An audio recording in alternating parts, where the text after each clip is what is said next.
All righty, we are live. Cajun Coin Hunter here, aka Boudreaux. How y'all are today? Well, I went scanned the band to see who was on live, and I didn't see that many people live. Unless I'm not getting notices. I noticed Field Guy was live, so I told him I was gonna go live and see if we can attract a few people. And Michael M, how you doing, man? I haven't seen you in a little while. How y'all been doing? It's luck. It's luck that you found me live. How's my audio? Is my audio okay? Look at my hair sticking up. Caught me a spider web a while ago. Went outside and put the trash can to the road and had a big old spider web over there. Oh, luck of the itis. Yeah, but wait a minute. I know a Michael M already. So, all right. Well, appreciate it. Man, okay. Well, no wonder I haven't seen you in a while, but I do have somebody, a YouTube friend, that his name is Michael M, unless that was you all this time. Money, money, money, money. What's going on, money? How you doing? Seen you last night and the stream didn't come back, so I figured something happened. Yep, I got it coming up for you. I'm getting in my email right now. And we'll find out what happened last night. Uh, money. Oh, okay. I got to get back in my StreamYard. Copy this link again because I copied some other stuff earlier. And you didn't want all that in an email. Put it that away. You did not want all that in an email.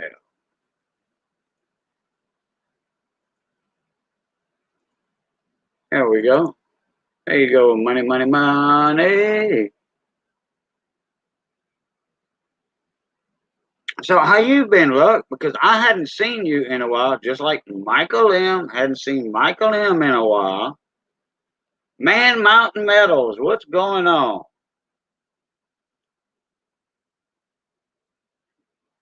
How y'all doing? I wonder if Red's gonna show up. I'd like for him to show up because I want to give him some promo for his auction coming up Sunday. Not this Sunday, but the next Sunday. What's up, money? Hi, how you doing? Oh, we done. David Carlisle's in the house. What's happening? I don't know what happened last night. All I know is she couldn't get her mic and audio and her video back up. She did post like a 27-second video of saying, "Hey, I'm trying to get this done," but I was getting ready to go to bed anyway, so I was just like, "Well, I'll get her next time." Oh, okay. But Well, hey, man, David Carlisle. we had some bad weather again this morning. Yesterday it stormed all day, and yesterday afternoon, it was about. I think Johnny had called me up. It was about whatever time it was. He said, "Man, at about 3:50, between 3 and 3:30, you did you jump off your seat a little bit?" I said, "No, but Bebe did. My little dog. We had a hell of a close one. A lightning strike. I mean, it was close. Missy jumped about 1.5 feet off her chair. Johnny jumped. He was working on a outboard motor on his bench in the shop. He had the doors closed, and he still saw the light. Oh, give me a second. All right. Yeah, Johnny Best had the doors closed, a big, huge door, the truck bay door, both of them. He's got 3 doors on that big bay doors. And anyway, he had everything closed, even the small door. And he saw the light, the flash of the lightning. Like, dang. You know, they got little cracks in them doors, you know, because they're huge sliding doors. And, you know, one's a roll up, one's a slider, two's a slider. Hey, Miss Maria, how you doing? How you doing? I seen your comment on the music video, on the band video, where we was playing music Friday. Appreciate the channel support there. Sorry about that. Well, hey, business is business. When the phone rings, you got to answer. That's right. Especially if it's Mother Nature calling, then you definitely got to answer that. Well, it was Mama. It was Mama Money calling, so better answer. Oh, where's she at? Oh, she just across the way over at her mom's house, but she had to ask me a question real quick. I guess her mom needed a question. Oh, okay. Hi, Maria. No, anyway, see, what am I up to? I was getting ready for the midweek flea market that starts tomorrow morning. Well, tomorrow morning, my time. It'll start 11 a.m. Boudreaux time. You mean like on YouTube or something local in the town? No, here on YouTube. It's kind of like what Mama T does, the Right, yeah. flea market, and Everyday Opportunity does a trade day. I'm going to be hosting a midweek flea market. Yeah, okay, that's a good idea. Yeah. So it's going to go That's from a good idea. But noon, I got a buddy of mine. We usually go live on Wednesdays. If he don't go live, I'll go live, and he's been live a lot Wednesdays. So yeah, it'll be what's from up, noon, field guy? noon David Eastern Carlisle, time. check your email. Noon Eastern to about 6 p.m. I'm going to go for about 6 hours. We might do 7. Oh, you're gonna do a daytime thing? Yeah. Oh, okay. Mater's gonna That's do. why that's why you that's why said I said, afternoon. That's why I said 11 a.m. Boudreaux time. Yeah. Okay. I missed it. I was typing to David Carlisle. Sent him a email. Oh yeah, he did. He's taken and got the ring on his finger. God, yeah. Yep. Done had the honeymoon and all that. Oh yeah. Yes, ma'am. Back to. In fact, he was on somebody's panel on his honeymoon. Believe it or not. I wasn't on panel. I was in someone's auction. Oh, that's what it was. Okay. I thought you was on somebody's panel. No, I was on Pammy Jones's panel the night before the marriage. Oh. But when Big T and Mama T went live last Thursday, I think it was when they were doing the thank you, Maria. When they were doing the raise the money for their van or whatever. Yeah, the van string. Yeah. Mama Money wanted to watch it, so we sat there in a hotel room together, and I had it on my phone. We were just watching it. Okay. We were in and out. Yeah. That's why we didn't type much, because we'd go out to dinner, we'd come back, see what everybody's doing real quick, and then go do, and go back. And it's not like we stayed just on the string. We came in, we popped in and out on it. But yeah, we went to Flagstaff for our honeymoon. Actually, a lot nicer than when it's been down here. Even though today wasn't bad, we actually had some clouds today. The sun wasn't out too much, but it actually only got up to 102. We didn't get up to the 130s like normal. Hi, Rhonda. Hey, Rhonda. I think it was in May or June. I think it might have been in June when I was living in Tucson, and I was invited up to Lake Powell up in Page, Arizona. Mm-hmm. And I brought a light jacket, just in case, because I figured, well, the weather's like that in Louisiana, it can be like that anywhere. So I brought just a little light jacket. I mean, like I still have it. It's a little black Winchester jacket. You know, you get for like 40, 50 bucks at Walmart. A little light, but it's that fleece, wool fleece or whatever inside. Hey, made a workshop. What's going on, mon ami? I made her. Mater, I need your I need the first three characters of your email. First three letters or whatever your email. I tried to send you an email earlier, I couldn't find it. Just type in the first three characters in the chat.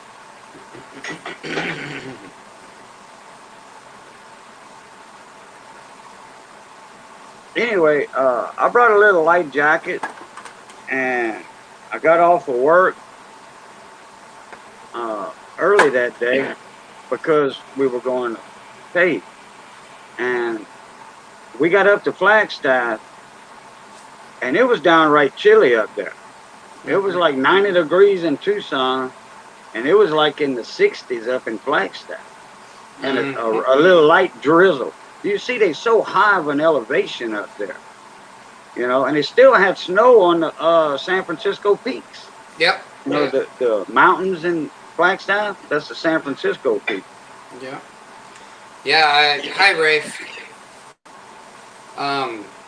Hey, Rafe, what's going on, mon ami? Yeah, when we were there, she wanted to. You can Google this and see the picture for those that can't get to Flagstaff. But it's called End of the World, and I know there's a bunch of those out here in different states, but they call it End of the World Flagstaff. And what they don't tell you is they tell you it's a 23-mile drive in on a dirt road. What they don't tell you is that it's more like a 40-mile one-way drive in on a dirt road. And it literally took us over an hour one way just to get in through all these woods. I mean, it was pretty. It was an adventure on the honeymoon. It was something nice to do, but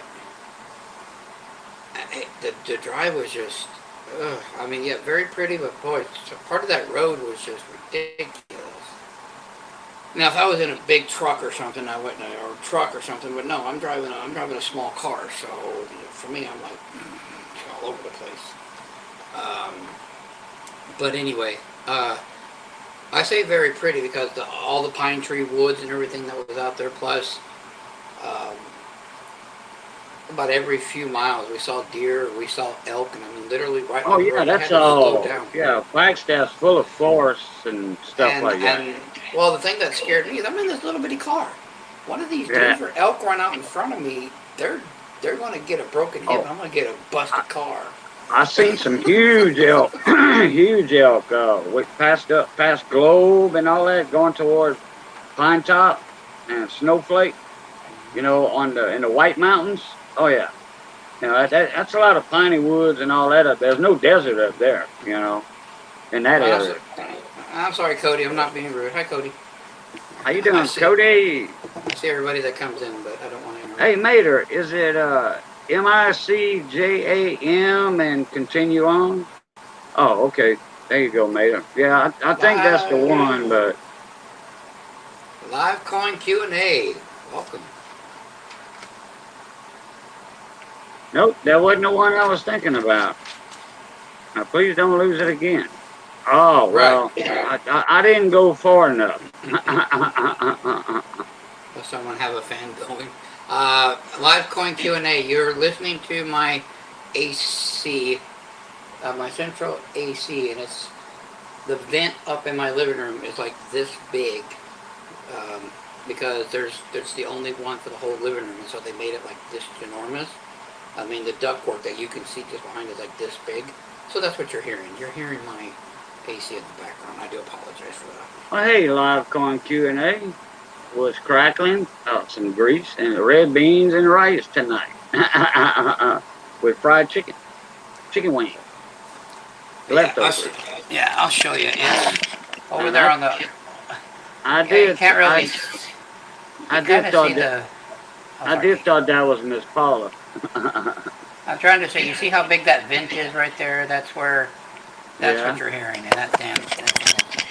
Yeah, you got a sensitive microphone. I thought it was a fan right on the side of you or something. No, Rafe, I honeymoon in Flagstaff. I live in Bullhead. Right out my window, my living room window, you can see Laughlin and all the casinos and everything. So I'm right there on the border of the, For the Nevada. love of God, turn around.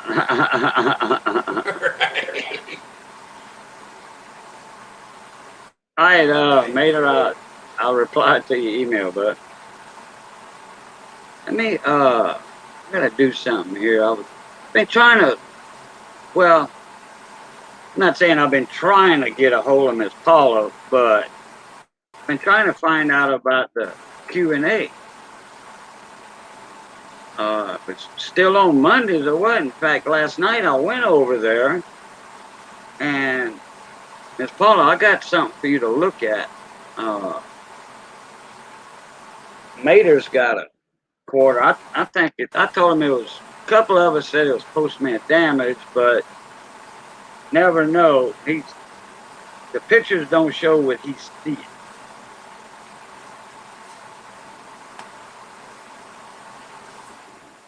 Oh yeah, it finally turned off for a minute.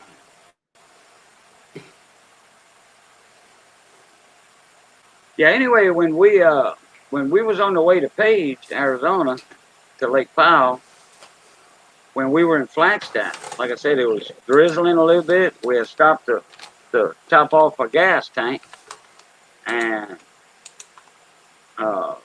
we would have had enough gas to get to Lake Powell. You know, it's not but clean across the state, but still in all. And then we stopped on the way back in Flagstaff and filled up again. But it was decent in Lake Powell. It was back up in the 90s. The water temperature was right around 68, 69, which is cold to me. That's cold water. Okay, well, I sent you Hey, an email, Miss Paula. Sent you a there's my link. 710 brother. Yeah, Rafe, send me an email, buddy, because at Tropicana over in Laughlin, that's where they always have the coin show when they come to Laughlin. Is always in Tropicana on the second Oh, floor. really? So, and Rafe says he comes through here all the time. I'd love to, go over there and we can have lunch at the restaurant or something. I'd love to see you. Oh, oh, I got to flip the camera around. What's up, Mater? I'm trying to figure out how to get my camera turned around. There we All go. right. There we go. Let Uh-oh. me. Whoops. Knocked I'm gonna. himself off. I'm gonna edit my name Yeah, for you, I gotta Rafe. do I'm gonna that put in though. my actual email. That way you I can gotta, email me. gotta do Unless you that. already Me have it, too. but there you go. That's how you get a hold of me right there. Nah, that's better. Hey. Whoop. Hi, Where'd Miss he Paula. go? Hi, Miss Paula. Peekaboo. Hey. Hi. How's it How have you going? been? It's going good. Good. Hang on a So am second. I to us?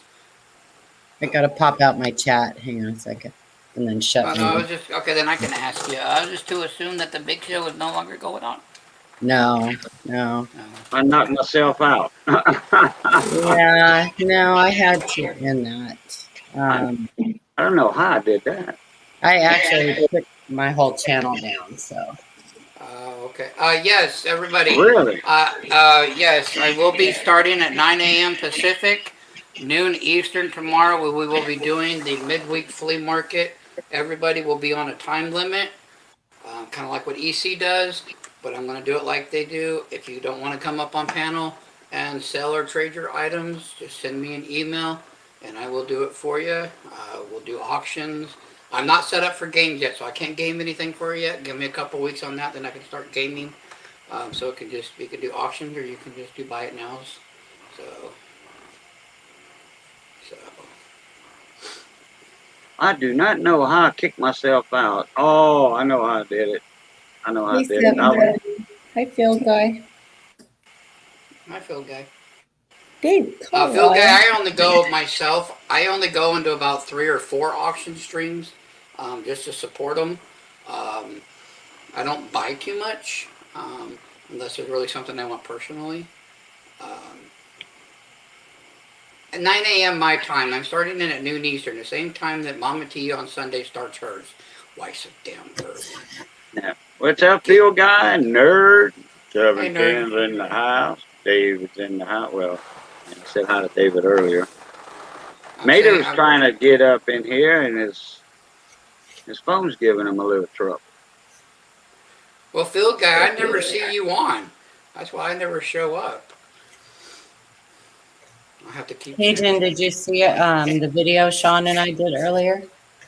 No, I didn't. In fact, I haven't been getting any notifications from you, and I did. I asked Miss Ida On not long ago. the Q&A?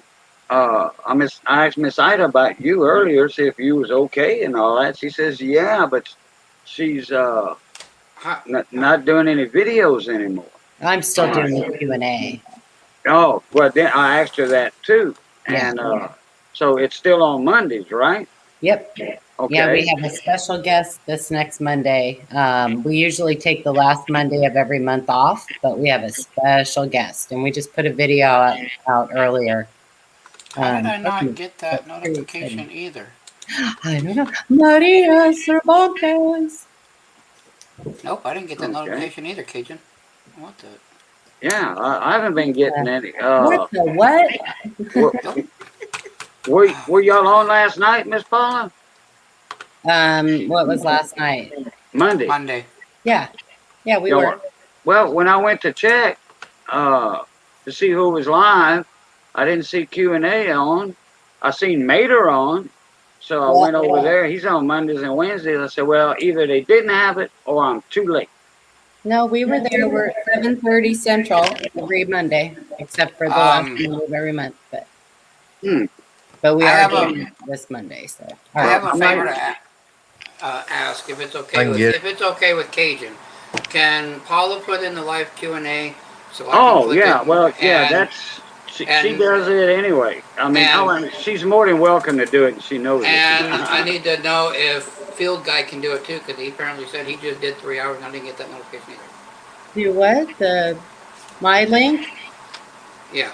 Oh, yeah. Can I hang out a bit up in StreamYard? What is that, nerd? A bit up. What's a bit up?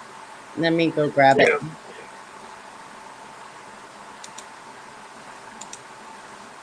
Do you want the channel link, or do you want the link to the video? Both. That'll work.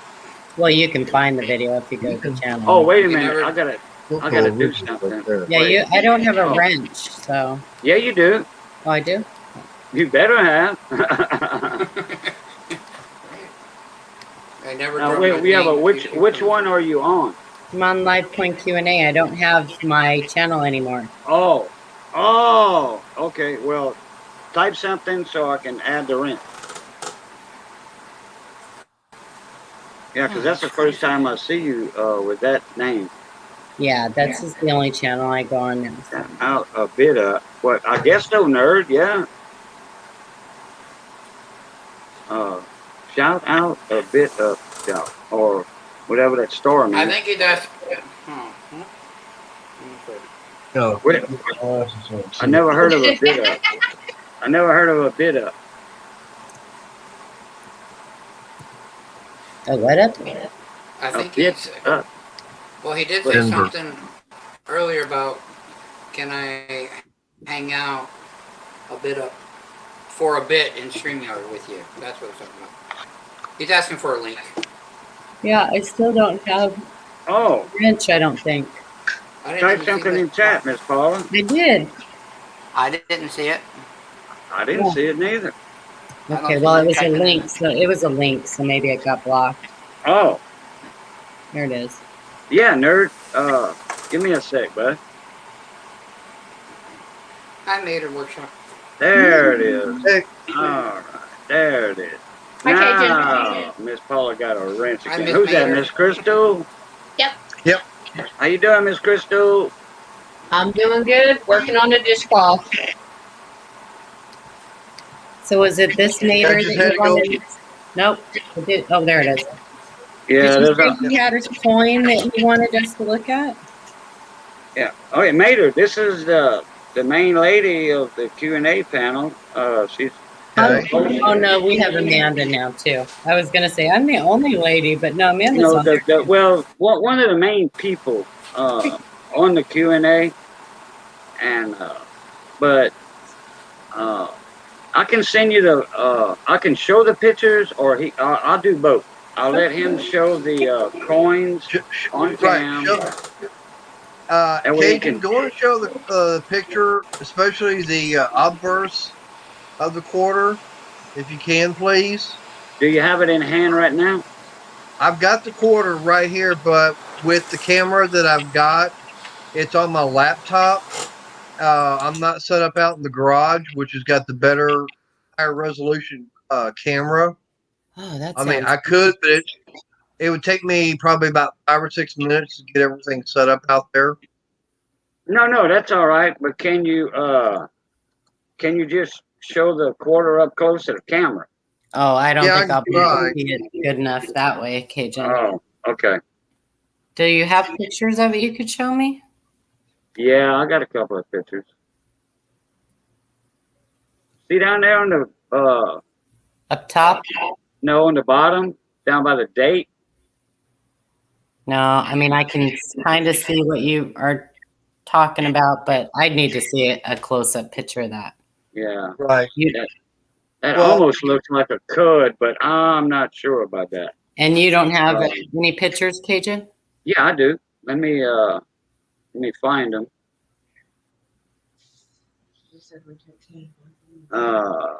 And Paula, what the deal is on this quarter is that where the date is, all it says, which you can legibly read, is 198. It looks like it says 6, but it looks like to me that when it was, I think it's a 9 or an 8 myself.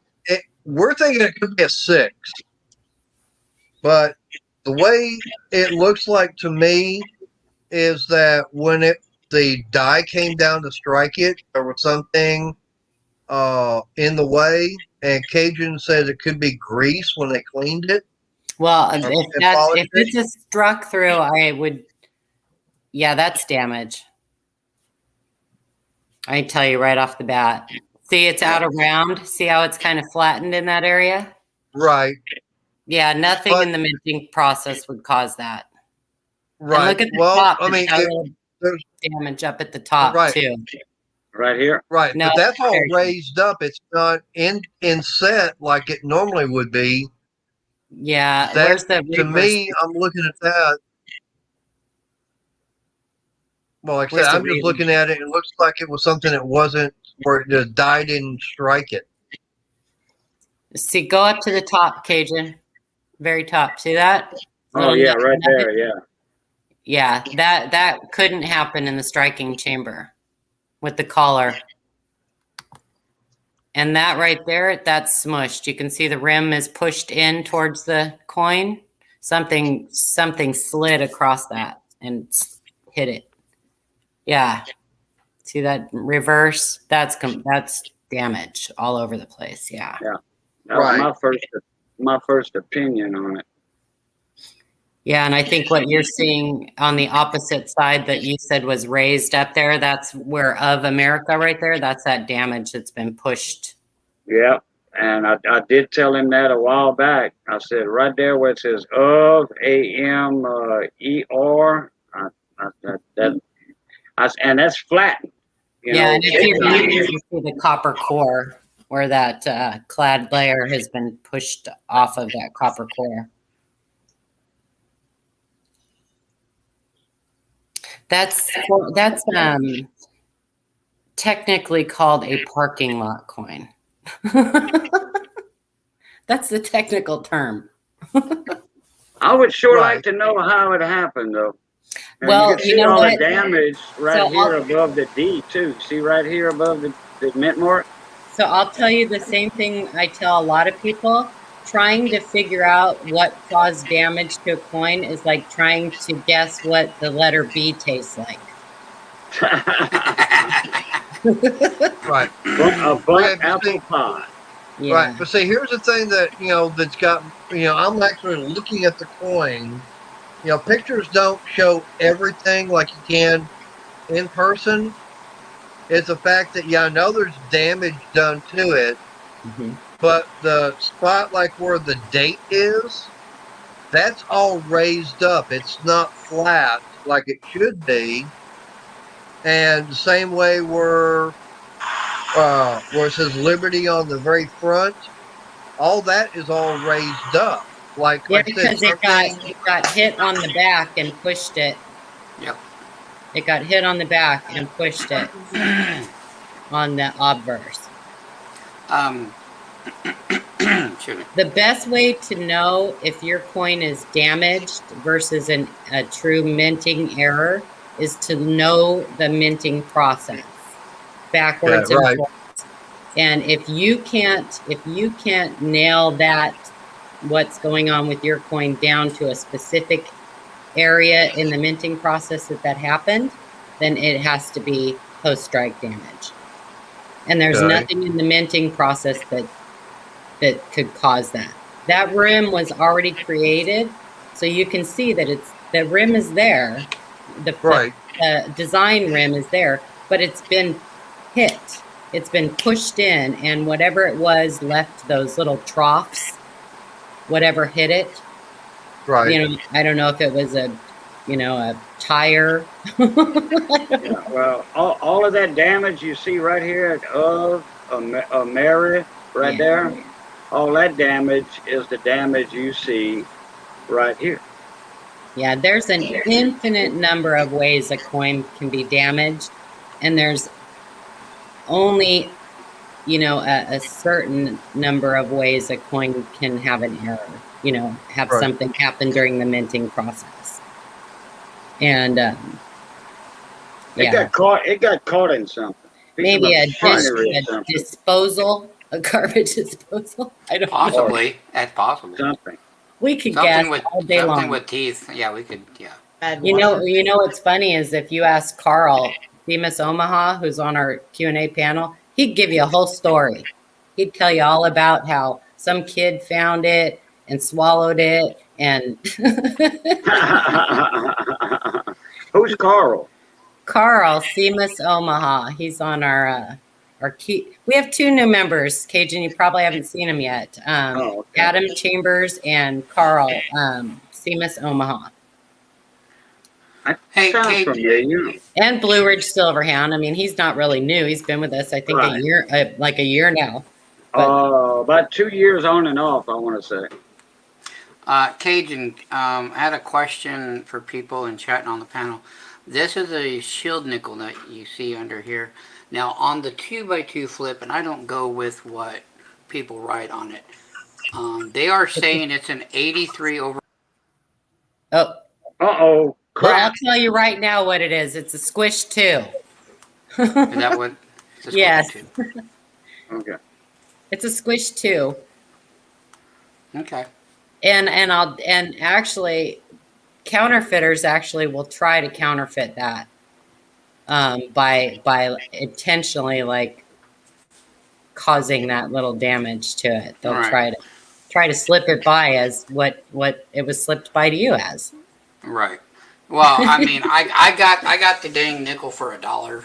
So Well, I'm you not can't wondering beat over that. anything. It's a shield nickel, Yeah, right? it's a shield nickel. I mean, It looks like an 8 almost, but It's they a didn't shield make nickel. them in But- 88. Yeah, this is, but they're calling it an 83 or 82, and I went, no, but it's a bug, so I'm not going to say no to It's it. But, something to hold on to, though, and it's worth further investigation. He just did Right, 'cause further I mean, investigation, Cajun. What are you talking about? Yeah, that's so true. yeah, I mean, this side's not that bad, but I was just, Who that is? so I was just, it was just more of a, I thought it was a squish too, but then I was just like, well, maybe It is a I don't squish, know. too. I It is see a Squish 2. It But is. here, I okay, see it so- better now. Since you Here- moved it, I see it better. So here, really, when you think about it, let's benefit of the doubt. Say it's a it's a the overdate, right? Mm-hmm. It's that. Is it really going to have? I mean, nobody will attribute it as that because it's so damaged that there's no way to even tell for sure. Right. Well, and I didn't see because down there on the bottom, you would think you would have seen a little bit of a loop by the 8 coming up as a 3 wood, and I don't see that. So Yeah. Yeah. but So that was just my curiosity. I mean, you can. I've seen people spend months looking at the same coin. Right. And when it all boils down to it, it's like, so if you sent that in, do you think that they would give it that designation? Probably not. Because it's worn, so you're not going to find any die markers, nothing else that would be able to match that die up, you know? Right. And that's why I haven't sent it in or anything to PCGS because I was just, like I said, it was a buck. I couldn't. Yeah. Yeah. No, it's a great album filler. Right. Or put it in your 70, your Dance with 7070 if you have one, you know? Oh yeah, I do. I got a typeset. Yeah. How you been, big country? This isn't any fun. Don't anybody show me any more coins because I it's making me. I hate giving bad news. I'm like, No, really? no, it's not bad news. It's that you said what I always thought.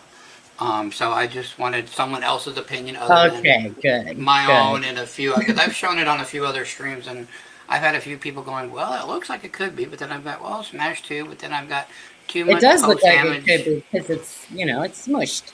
So Yeah, and like I said, I have seen that specific exact coin with like the exact damage where counterfeiters have tried to pass one off as that overdate by squishing the two. I don't know what I'm looking at. You know, giving it a little smack, and so. I know I am. Hey, Paula? I'm on a buzzkill. I'm sorry. Oh no, you're fine. No more coins. What's up, Mater? Hey, Paula. Hey, here's a penny for your thought. Penny for my thoughts. That's Wow. really about all it's worth right now. Oh man, I do not. If you guys ever watch our show, you see how excited I get when we have like legit things and Yeah. you know, I mean, I get so excited, but you also have to understand that we get like 50 emails a day in our inbox at least, and 49 of those are damage. So Cajun, can you make me big real quick? I want to try to, because I want to learn, because apparently we all missed the boat on this one, the one that I sent in. And this is in the 1878 8-tail feather. And we all thought it was going to come back a 63 to a 65, things like that. But it came back genuine details clean. Yeah. And I'm trying to figure out. I'm trying to figure out where on here. I'll get the fields and everything going. I'm trying to figure out where they. And I'll go slowly so you can see everything. I'm trying to figure out where they got the clean because I looked at this. I saw scratches. I didn't see any brush strokes. I didn't see any evidence of dipping or anything like that. And I'm trying to figure out where PCGS. Unless they were just being really harsh with it. That's the only thing. It's hard for me to see that way because I can't see if there's any cartwheel luster on the coin or not. If there's not, it was probably dipped. Yeah, that's what I was going to say. The only way of cleaning would be dipped. Is it hazy looking? Is it like dull looking? Because if it is, it was probably improperly dipped. No, there's still a. Well, let me see if I can. Yeah, there's still a little bit of a cartwheel going on it, so that's one of the reasons I didn't think. Can I see? Can you hold the coin up? Like just hold the coin up. Hang on. To the camera. I mean, it's got rub on it. You can see rub on it, but back it up a little bit. Yeah, the lighting's not quite right where you at, Money. Yeah. I just turned my lamp on. Let me do my other camera. Let me do my other camera. I've got multiple cameras here. Here we go. Okay. Yeah, So we got I it can, figured out, Kenneth. It was postman damage. Back it up a little bit. There you go.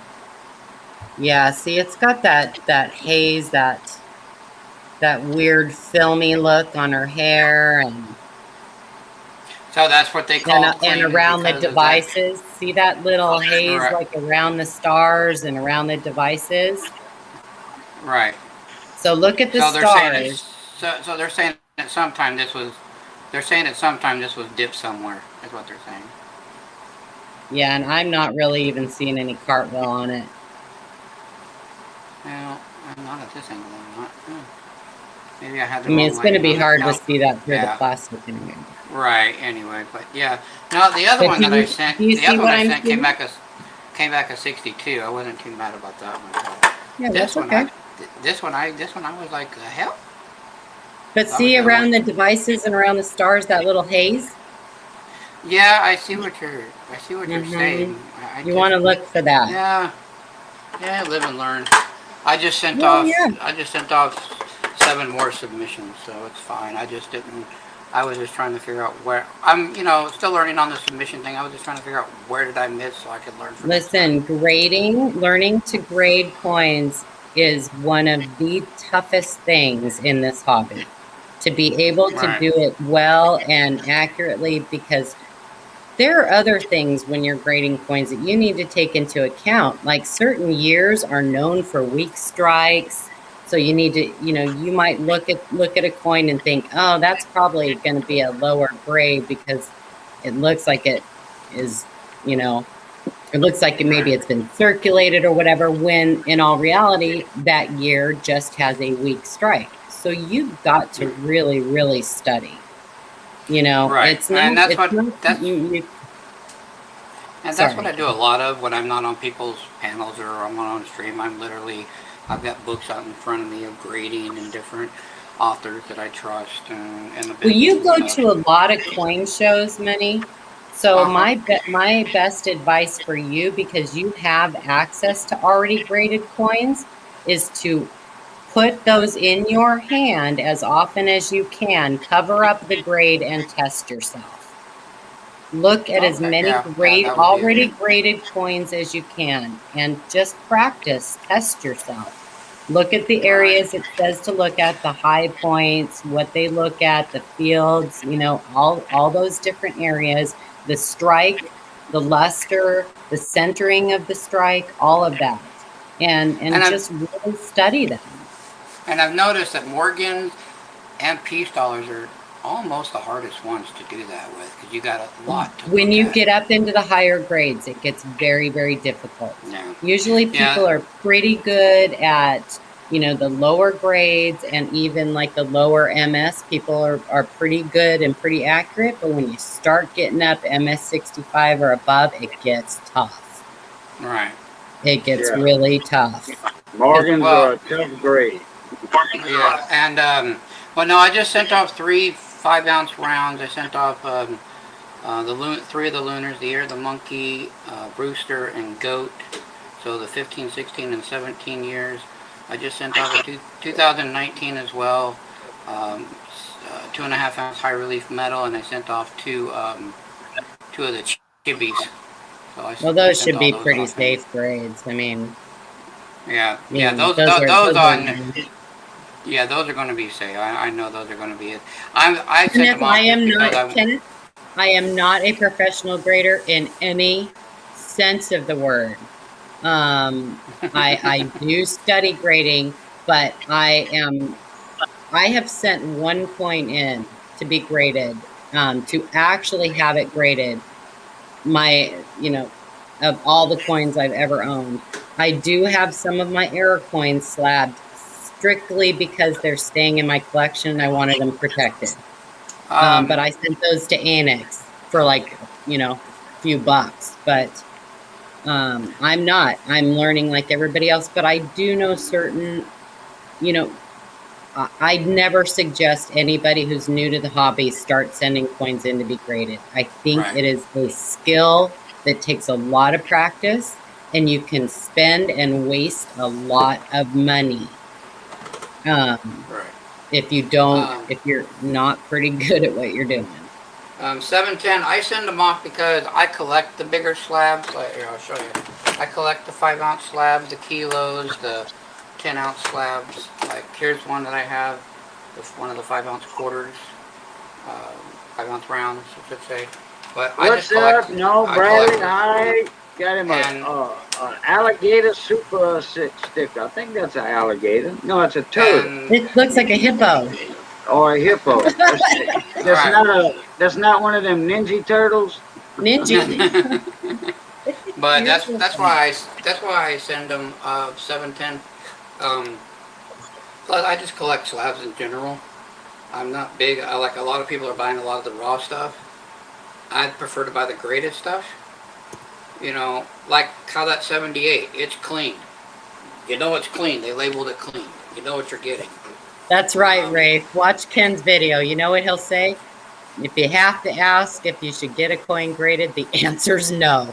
Because you shouldn't have to ask. You shouldn't have to, if you know enough about grading, then you won't have to ask. And you should know how to grade.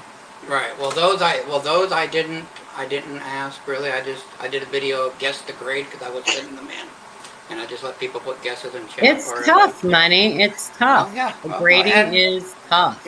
And that's fine. It's all part of the business, and I'm gonna win some in this business. I'm gonna lose some. Now my LCS gave me some of the best advice that I think any LCS could give anybody. Because I told them I went in after about a year or so after being starting this business and everything. He said, "You still silver stacking?" I said, "Yeah, I guess in a way you could call it that." He's like, "What do you mean?" I said, "I turned my hobby into a business." He said, "If you turned your hobby into a business to get rich quick, get out." That's right. If you want to make money in this, if you want to make $1 million in this hobby, you got to start out with 2 million. Exactly. And he said, "You're not going to get rich quick." He said, "You might not get rich ever. The best you can hope for is to hopefully one day live comfortably." And I said, "That's okay, because that's what I want to do, and I'm going to put all my effort into doing it." Yep. And so he's been giving me a lot of deals and helping me out with. That's where I'll get a lot of my books from. Is he lends them out to me or he gives them to me. He's like, "Here, have this book. Here, this is the good author. Take this one. Here, this is the good one." Because he just has them sitting around his shop. He's like, "I don't even read these anymore." I'm like, "Oh, give them here." Yeah. The most valuable thing in my collection is my knowledge. Mm-hmm. My books and my knowledge. I read everything I can get my hands on, and I'm fortunate because I have some of the best air and variety people in the business as kind of mentors, and I'm very blessed to have that. So that's one thing I don't get into too much yet. Is I don't get into the air and varieties. I am literally like, if I had an LCS or something, I just don't have time for it. I would be most LCSs don't do errors and varieties either, unless they're major varieties, like a 55 double die or something. They don't touch them. That would be me. And I tell everybody, I said, I'm the one guy you can buy raw coins from and cherry pick the hell out of them, because I don't have time to sit here and do it. Some of you guys listening have time for it. I don't got time for it. I won't do it. I just don't have time. I'm too busy of a day. So, but yeah, there's a lot of coin stores that don't have time for it neither. Mm-hmm. Cajun, I do apologize, sir. Thank you. I didn't mean to take up so much talking time, but I do have to get off of here because I got to go pick up my daughter. Congratulations on your marriage. Thank you, my dear. And it was nice. It was nice hearing you again. Didn't nice seeing you, but nice hearing you guys pop in and check out the channel and. Well, I'm definitely going to do that because I wasn't getting notifications. I went over there and it says I have the bell rung and notifications, and I'm not getting them. So I'm just going to have to remember on Mondays. Sometimes you have to go in and redo. Well, I'm going to put a comment on one of the strings or something. Hopefully it sticks this stinking time. Perfect. So, but thank you guys, everybody, Nerd, Cajun, everybody in chat. I hope to see y'all tomorrow.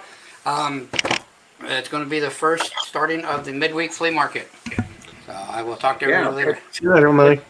Put your link in for it. Oh, okay. Let me get to do that real quick, and then I'll get the hell out of here.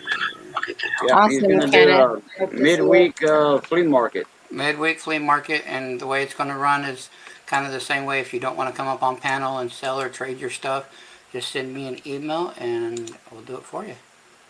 Or you can come up on panel and hang out and sell your stuff that way as well. All right, so that is the link to get to me right there. Have a good one, guys. Have a good night. Flea top. Blue top. All right. Hi, guys. Nerd, how you been doing, mon ami? Busy moving. I finally got my Moving? computer set up. Yeah, bought a house. Oh, okay. So I can take Yeah, care of my nieces. okay. Now, where you at now? I moved from Mesquite to Forney, just up the road about 15 minutes. About 15 now. Oh, so yeah. But- All right, you're almost in the same Mesquite. town. Yeah. So I had to- so you went from Mesquite to Forney? yeah. I went from a small bedroom, Hey, two you ain't bedroom that far apartment from me.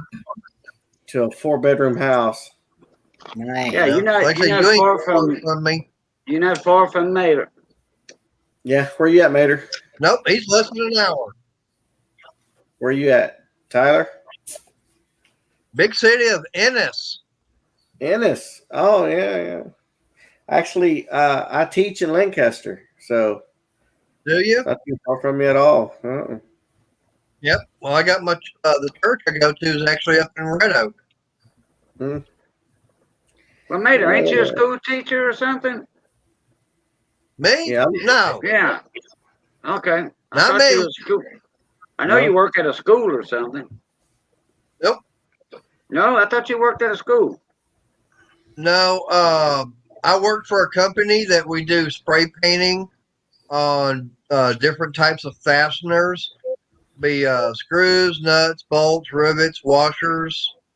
Well, see, they use screws, bolts, rivets, washers in schools, so that's probably where Cajun got confused. Yeah, there you go. Okay. But I tell everybody that the most common thing that we paint is going to be those little screws that hold your light switch and outlet covers on with. Oh, geez. Because I I'm remember going to need a couple of those. I remember last night you were saying it was a school night, so you had to Well, get up early and go to class. No, I call it school night because think about it, if you're back in school, which was like a Sunday through Thursday. Okay, you had to be in bed early because you had school the next day. So Yeah. that's what I still call it. Hey, it's a Yeah. school night because I got to get up early and be back at work in the morning. And But I when thought we you said started, something about class. You had a class to take. No, no, Oh, well, okay. I know when I started getting on the lives with him, and I'm hiding back in the back because my back is killing me. Oh, It's I would have to get up at 5 a.m. to get ready for my day, plus get my son up for school because he was still going at that time.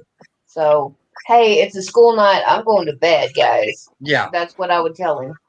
And for me, I'm up at 6:30 in the morning, in which I got a feeling that my time to start getting up in the morning might be getting earlier because it looks like I might have to be at work sooner than I have been. Okay. Yeah, because I got asked today what time I show up. I told them that I show up at a certain time because someone is too slow to get there to open up. So it might be where You start opening. I might be getting there about an hour earlier and opening up the building. Hey, Yeah. Cajun, I'm going to get off here. okay, Miss Paula. Well, I'm glad you 9:30 came and I up. still haven't eaten any dinner, so I need to go eat some ice cream or something. Oh, well, we having red beans and rice and fried chicken wings tonight. Oh, send some my way. That sounds Okay. fantastic. All right, my dear. Ms. Paula, I want to thank you. I want to thank you for your time. And as far as looking at that coin, I know that most people that do the coin collecting and stuff like that probably say it's just worth a quarter. But to me, I'm looking at it's unique. It's like I'm still going to keep it. Hey, listen, I have whole albums full of damaged coins. I use them for examples and teaching. And I find my grandson and I used to find the Lincoln cents that look like disco balls. I have like a whole page of those. I call them my disco balls. So you collect what you like. Right. As long as you're not trying to sell it to somebody else as something it's not, collect what you like. If you Right. think it's interesting Right. and cool and it maybe it tells a story to you, more power to you. Yeah. That's what this hobby's about. Right. And Yep. like I said, for me, the only reason I kept it is simple fact is that I got it out of the vending machine at work. And I'm going, is this a mint error coin? Because it was like, how could it still be in circulation? Yeah. Well, you know what? If you go back and watch not last night's show, but the week before, we had a dime on there a Roosevelt dime that a 14-year-old girl found in circulation, and it was actually struck on just the clad layer. Wow. Yeah. And it was probably I think it was the coolest error that we've had on our show so far. Who was Very, very unique. I don't remember. You have to go back and watch. I don't remember who it was that sent that coin in, but it was very, very interesting. So we I get know. I want to find the. To me, I want to find the. Was it 2018 Philadelphia dime that's got the scratch marks on it? Oh, the feeder fingers. Is that Yeah. what that was? Because Yeah. something had Yeah. gotten in where it was scratching a planchet and everything, and it still got stamped. The die hit it, and you can still see the scratch marks in it. You know what that is? That's actually gouges on the die itself. That's why you find so many of them, because the die is damaged. So every coin that die strikes is going to have, because when those feeder fingers scrape the die, it makes incuse, sunk in marks on the die. So on the coin, they're raised. Right. So it's cool little feeder finger lines on it's like on the reverse between the like by the torch. Yeah, they're very cool. Right. Yep. So I still like to find one. Yeah, absolutely. Well, you know what? If you look at enough of them, the odds are in your favor, because they struck a ton of those coins and they used the crap out of those dies. So, yeah. So the odds are in your favor. Unfortunately for me, down here in the Well, unfortunately for me, down in down here by Dallas, I get mostly Denver. Me too. Wah, wah. I get both. I get Philadelphia and Denver, since I'm not far from the Mississippi River, not even 100 miles from it. So I used to get when the Philly the Lincoln Shield cents, Shield pennies came out with the Philadelphia, the P mint mark on them. 2007. Yeah. I was getting rolls of those. Nice. OBW rolls of them, and I got them put up somewhere. I just don't know where they at. That's awesome. All right. Well, I'm going to head out. You guys, go check the channel out and find our email link, and you can send us pictures and questions of your coins. And we always answer every single email. If we don't know the answer, we research it for you. Yeah, we do. We put a lot of work into that, and it's free. You're not charged anything, and you have a whole panel of people looking at your coin. Yep. So and getting their best opinions. That's right. All right, you guys I can always afford that. Hey, That's Paul, right. can you take a quick look at a dime for me real quick? Sure. Yeah, I got a half a pint of Haagen-Dazs peanut butter and chocolate waiting for me in that freezer. So you better get that dime out fast. What? I'd be doing the same thing, huh? On the cheek. Where's that ice cream On the at? cheek. The cheek, yeah. That's the normal design. No, it's not. Yeah, we get that all the time. Go to here. Hang on a second. I'll pull up PCGS coin facts for you. That goes from the headline all the way down. It's an issue with the dies for that, and it's normal for that. So hang on a second. That's you get both. I mean, I've seen it with and without. So yeah, it's an issue with the dies. And well, okay. So here's what I'm talking. I've got different levels of it that go like it's sliding off the coin now. Yeah. Like, In fact, Ravenhawk just asked me that same question last week about that. So hang on a second. Is that a Philly or a Denver? It's a Denver. One sec. I know those are really weird. Yeah, I think Ravenhawk actually got it from me. Did he? Yeah. Yeah, I had a roll of them, and I've got it from various depths, starting there, working its way down the coin. Yeah, progression of it. Yeah, progression. Yeah. Mm-hmm. Yeah. So that's not an error? Yeah, I think sometimes it wears off depending on how much wears on the die. But hang on, I'll share my screen with you. So this is from PCGS Coin Facts. This is a picture from their website. One second. Cajun will have to pull it up.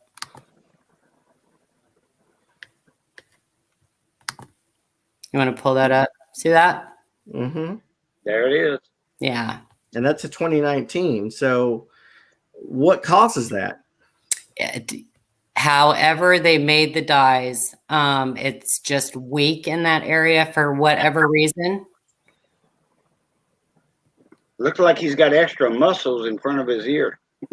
Yeah, it's really, I mean, it's just, I don't know if it happened when they actually, during the reduction lathe phase, when they made the master hub. And then it just carried on down to all the dies, from the master hub to the master die. And it happens every year? Yeah, it's actually on a couple years. Mm-hmm. And they don't consider that an error of any kind? No. Why not? It's a die error. It's not. They are just, it's part of the normal design for those dies. It's just something that was normal in the creation during the creation of the dies. But it goes away fairly quickly, though. I mean, you're talking. Well, with die wear, a lot of things go away. Right, but less than 10% of the coins I've seen come through Denver, because I busted many, many rolls. Less than 10% of them had this markings, and it went away really quickly. So well, yeah, they make many, many, many dies. Mm-hmm. So it could be that die, when it was originally created, wasn't hubbed as strongly as another die. In the original creation process, when they hub it, when they take the master hub and they press it into the master die, maybe the press wasn't calibrated right or something. But it baffles me because double dies are where they make something, an error happens from the master die to the die, and that's where you get double dies actually happen from the working hub to the working die. So it's further down in the process. There is master die doubling, but that's not actually a double die. Like the 1972s on all the mints, you see that master die doubling. That happened way up when the master die, when the working or so master, they don't when count the master die was hubbed, so it happened way up in the process. So after that process, there's multiple dies made. So it's so common, every coin, that all those dies that were made that have that master die doubling, it's so common, and it's not considered a hub doubled. A hub doubled coin, a true doubled die, happens between the working hub and the working die. So it's on that one die, right? Like the 1955 doubled die is only on one die out of all the dies that they've made. So that's why you get die markers. You can identify a specific die. where like you see, you go to Variety Vista to attribute a double die, and they've got 6 listings, and you match your coin to one of those listings because that listing is specific to that one die. So because this was made so far up the list, it doesn't. They just don't. It's so common they don't care. Yeah. Even though it is technically under definition an error of sorts, it's an error. I mean, that's a mistake. That's what an error is. Well, is it though? I mean, if they're considering it part of the normal design, but it just was but like weak. you said, if not all the dies have it. I mean, it could, I guess technically you could. That's the confusion I'm having. I mean, at first, when I first started learning about mechanical doubling and true doubling, it took me a minute to finally understand that process. But in this process, that means there's a mistake that happens in the die process. And just because a whole bunch of coins have it, you have coins that don't have it. So to me, that would be considered an error of sorts. I mean, because you do have coins. Yeah, but the thing is, you really don't know if they didn't originally have it, and it just during, if it had it up when it was originally created, and then after hubbing all of those different dies and making all the different dies, it didn't just get worn away. Making the dies. Okay. Yeah, because they make, so the master hub, there's one master hub, right? And that master hub is the original one that's created through the reduction lathe. It makes the master die, right? There's one master die, but that one master die makes, let's say 5 working hubs. But that one working hub can make 20 working dies. So somewhere along that chain of events, that die, that could have just been eliminated. Or it could have been made worse. Okay. But I mean, like I said, if you go to PCGS Coin Facts and look up the exact, look up the whatever year, whatever mint mark that you're finding that on, and look at their pictures, and you will see it on there. Well, that's the thing is, I looked up the 2020s and I didn't. That's why I was wondering. Let me look up. Yeah, but then again, I looked them up, 6 months ago, back when the coins were coming out, so it may have been put up there since then. Or 8 months ago. Man, time's flying. Before pre-pandemic, I guess, or right around pandemic. Time is really flying. It's crazy. Yeah. So let me see. P or D? It's a D. Cajun, I appreciate you having me on here, and I've got to turn this off, and I got to get to sleep. So is that why you put on P's and D's then? Because of the master die process? See y'all later. Take it easy, man. Bye. Night. Well, they probably still see ya. They probably still had the same. I mean, it's got the same design. So hang on, I got the 2020 pulled up.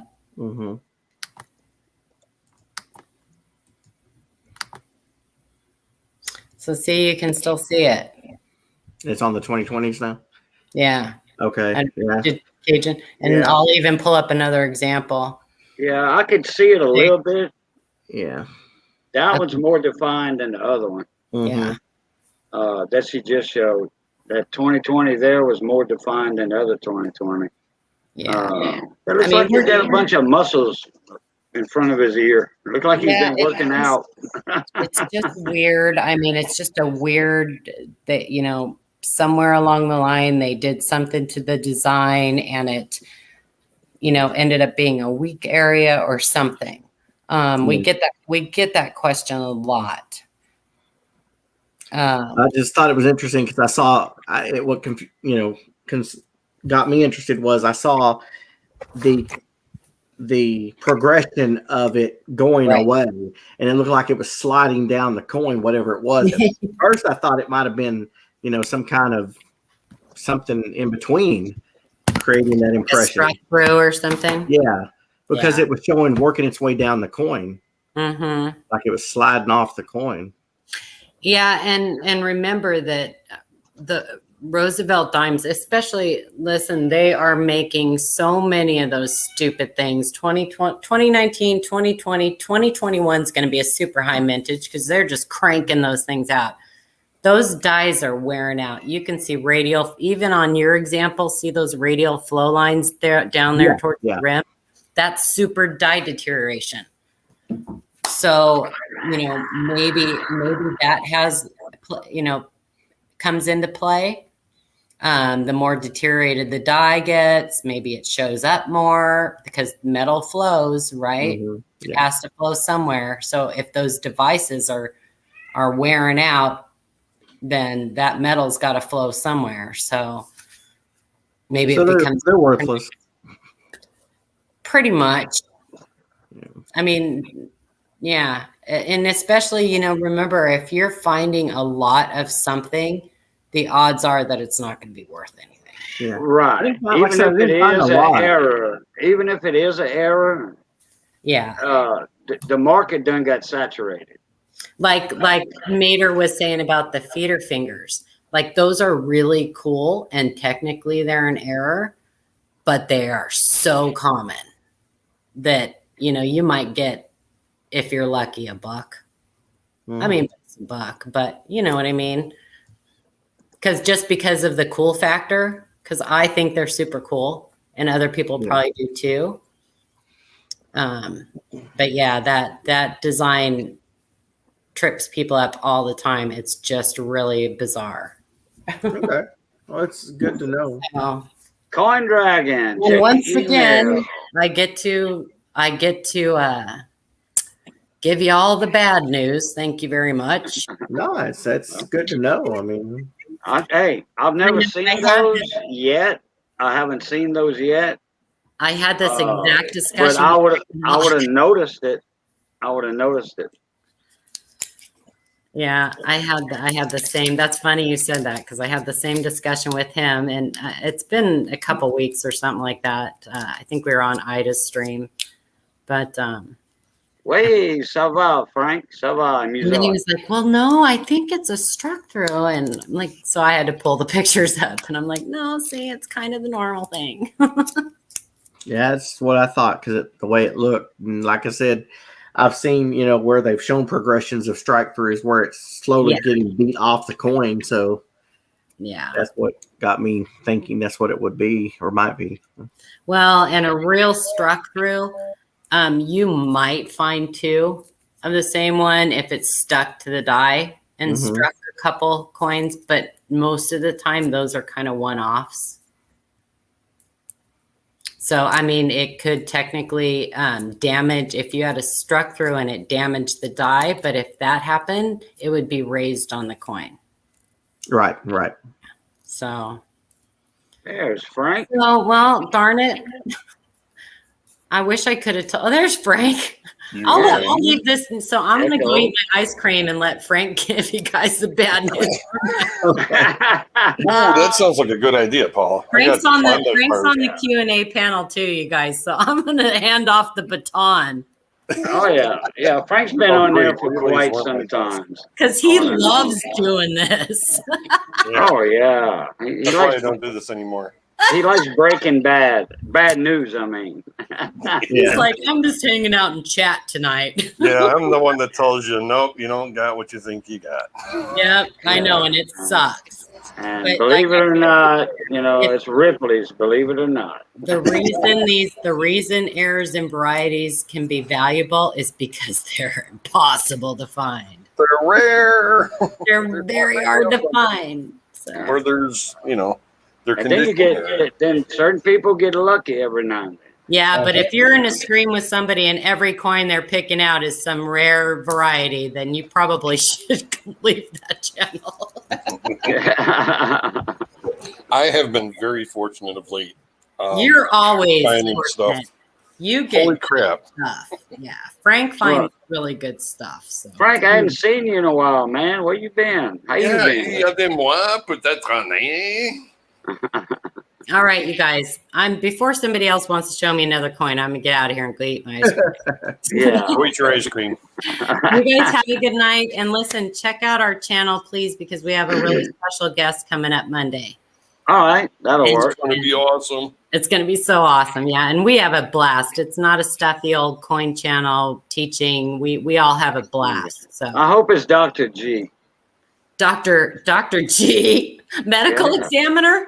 Well, that No, Carol he's guy, a he's kind of he's a serious. he's a dentist, but he's a avid coin collector, and he's a good grader also. He is. Well, you can go watch Oh, and cool. see who it is. I will. Okay. All right, you guys have a good night. Yeah. All right, please. Bye, Bye. friends. Appreciate you coming up. So how you been, Frank? I hadn't seen you in a while. I was out of pocket for a while. Yeah, we were both kind of out of commission with various stuff there for a little bit. I was out. I was out. I mean, almost literally for a month. Yeah. Well, that little coronary issue I experienced last October, that was an eye opener too. Mine was just a few months ago. Mhm. But well, I'll tell you what. I don't know which one's worse.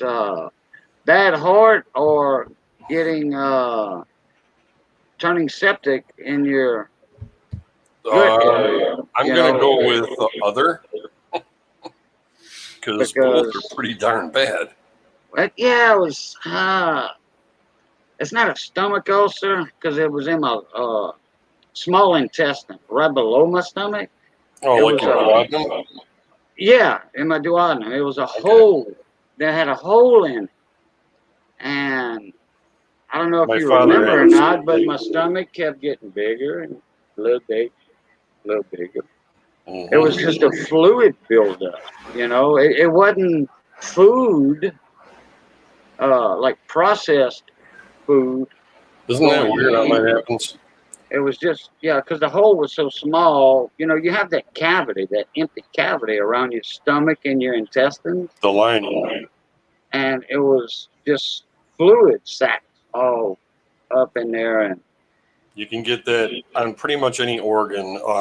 When it happens to your heart, it's called cardiac edema, or I can't remember the exact word, but it's okay. edema.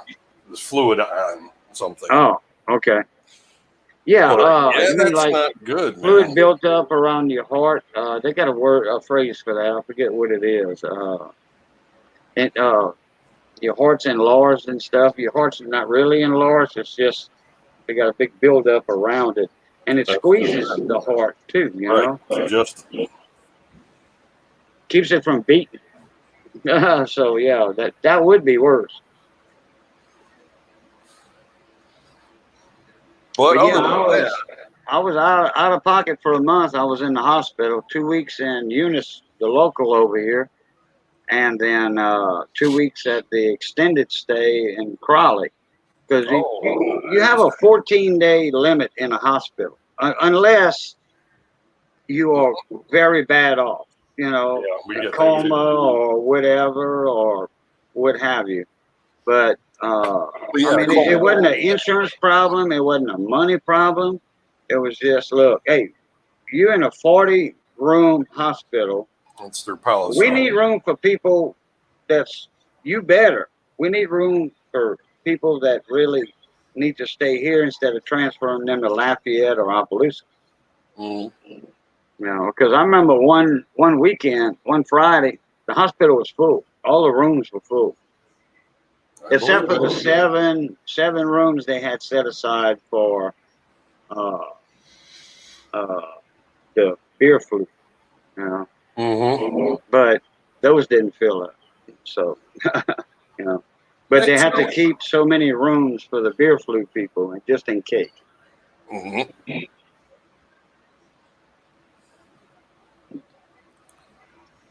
So, well, I'm glad you all right. Yeah, ditto, man. I just haven't been, I go to I'm on the live coin Q&A, but other than that, I haven't had much to stream about, really. Right? Yeah. Same here. I put a couple of videos up. I was in the hospital. I put one up, a regular video, and then I went live with Miss Ida in the mornings and Miss Paula and them. You know, the regulars in the morning. I think I went live like 3 times, but the internet sucked over there. So, you know, Oh, I kept dropping in and out. So I just said, well, perfect. Great. Thanks a lot, buddies. yeah. You know, there's a lot of people using that router they have in there. That you know, that Wi-Fi router. There's Probably quite a dial-up. few people using that. Every nurse, every doctor, and all that. So the more people that's on that Wi-Fi router, the less you're gonna get. That's right. There's only so much bandwidth. Yeah, if my room door was open just a tad, and I see somebody walking, you know, and they were doing this on their phone, you know, texting or whatever, I say, hey, quit using my damn Wi-Fi up. Yeah. I'm stuck here. You ain't. Yeah, Stop talking about your stupid lunch. there you go. But other than that, I don't know. Been collecting here and there. I got some really nice, like top 100 varieties I picked up recently. Top 100 varieties, as in graded stuff. No, as in like, according to Lincoln Cent Resource. That's what I went by. Oh, Chuck. Okay. No. This is separate. Oh, Anywho, let me see if my scope's 710 is like puff puff. Yeah. Oh, yep. Right on. Oh wow, I see stars in a galaxy. Oh, okay, never mind. Yep, New York is legal, so look out. This I found in Change a couple months ago. Well, let me zoom in a little closer so you can see what it's actually about. It's inside Quick Slab too, so that's good. Oh, okay, that's where the moons and stars came from then. Oh, look at that double. Look at that doubling in there. Yep, Looks like doubling. 71 FS 101 there. Okay. Move Yeah. over Well, to I was right on that then. Blam. Bling, bling, bling, bling, bling, bling. I had found a more worn version of this in the hunting rolls. I found this one hunting rolls too, but I had found a more worn version back in like 2001, 2002, and I still have that one too. Like all the ones that I find, the good ones I keep. I don't sell those. Hey, Midnight. Speaking of errors, Silver on. Midnight, Yeah, for real. he's got a new discovery on a Lincoln Cent. Oh, for real? It's a clash. Ooh, nice. Yeah, I mean a strong jailhouse Lincoln. Strong jailhouse Okay. Lincoln. Oh yeah. Oh yeah, he's got it through Wexler. He's got it through Wexler. It's in the books. He had a roll. He had just about a whole roll of them. That's interesting. I didn't think JW bothered with clashes. I think it was Wexler. You sure you Who don't was mean it? dieclashes.com there? Midnight. Who did that for you? The Mad Die Clashes. That's what I'm thinking. Yeah, I was right. Mad Dies. Mad Die Clashes. JC and Company. Okay. All right. Mad Dog. All right. And Well, Mr. I was in the zone. you got what for in the brain? He's got the only one for that year, though. I think it was a 94. Nice. I think it was a 94, if I'm not mistaken. Infamous I've got mine put up and hid. Put it that way. I've got one. I got mine put up and hid. Yeah, he sent me one. Holy crap. Yeah, well, That's a nice one. I don't know. I consider myself special since he sent me one. 84, not 94, 84. Okay, gotcha. Yeah, Good year for 80s in general, 70s and 80s. yeah. Now, if it would have been like, say, that was 2 years after the transitional year, That was the one I found and changed. This one I had to actually buy.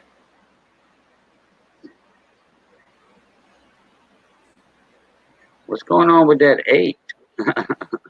All kinds of fun stuff. Oh, man. Oh, okay.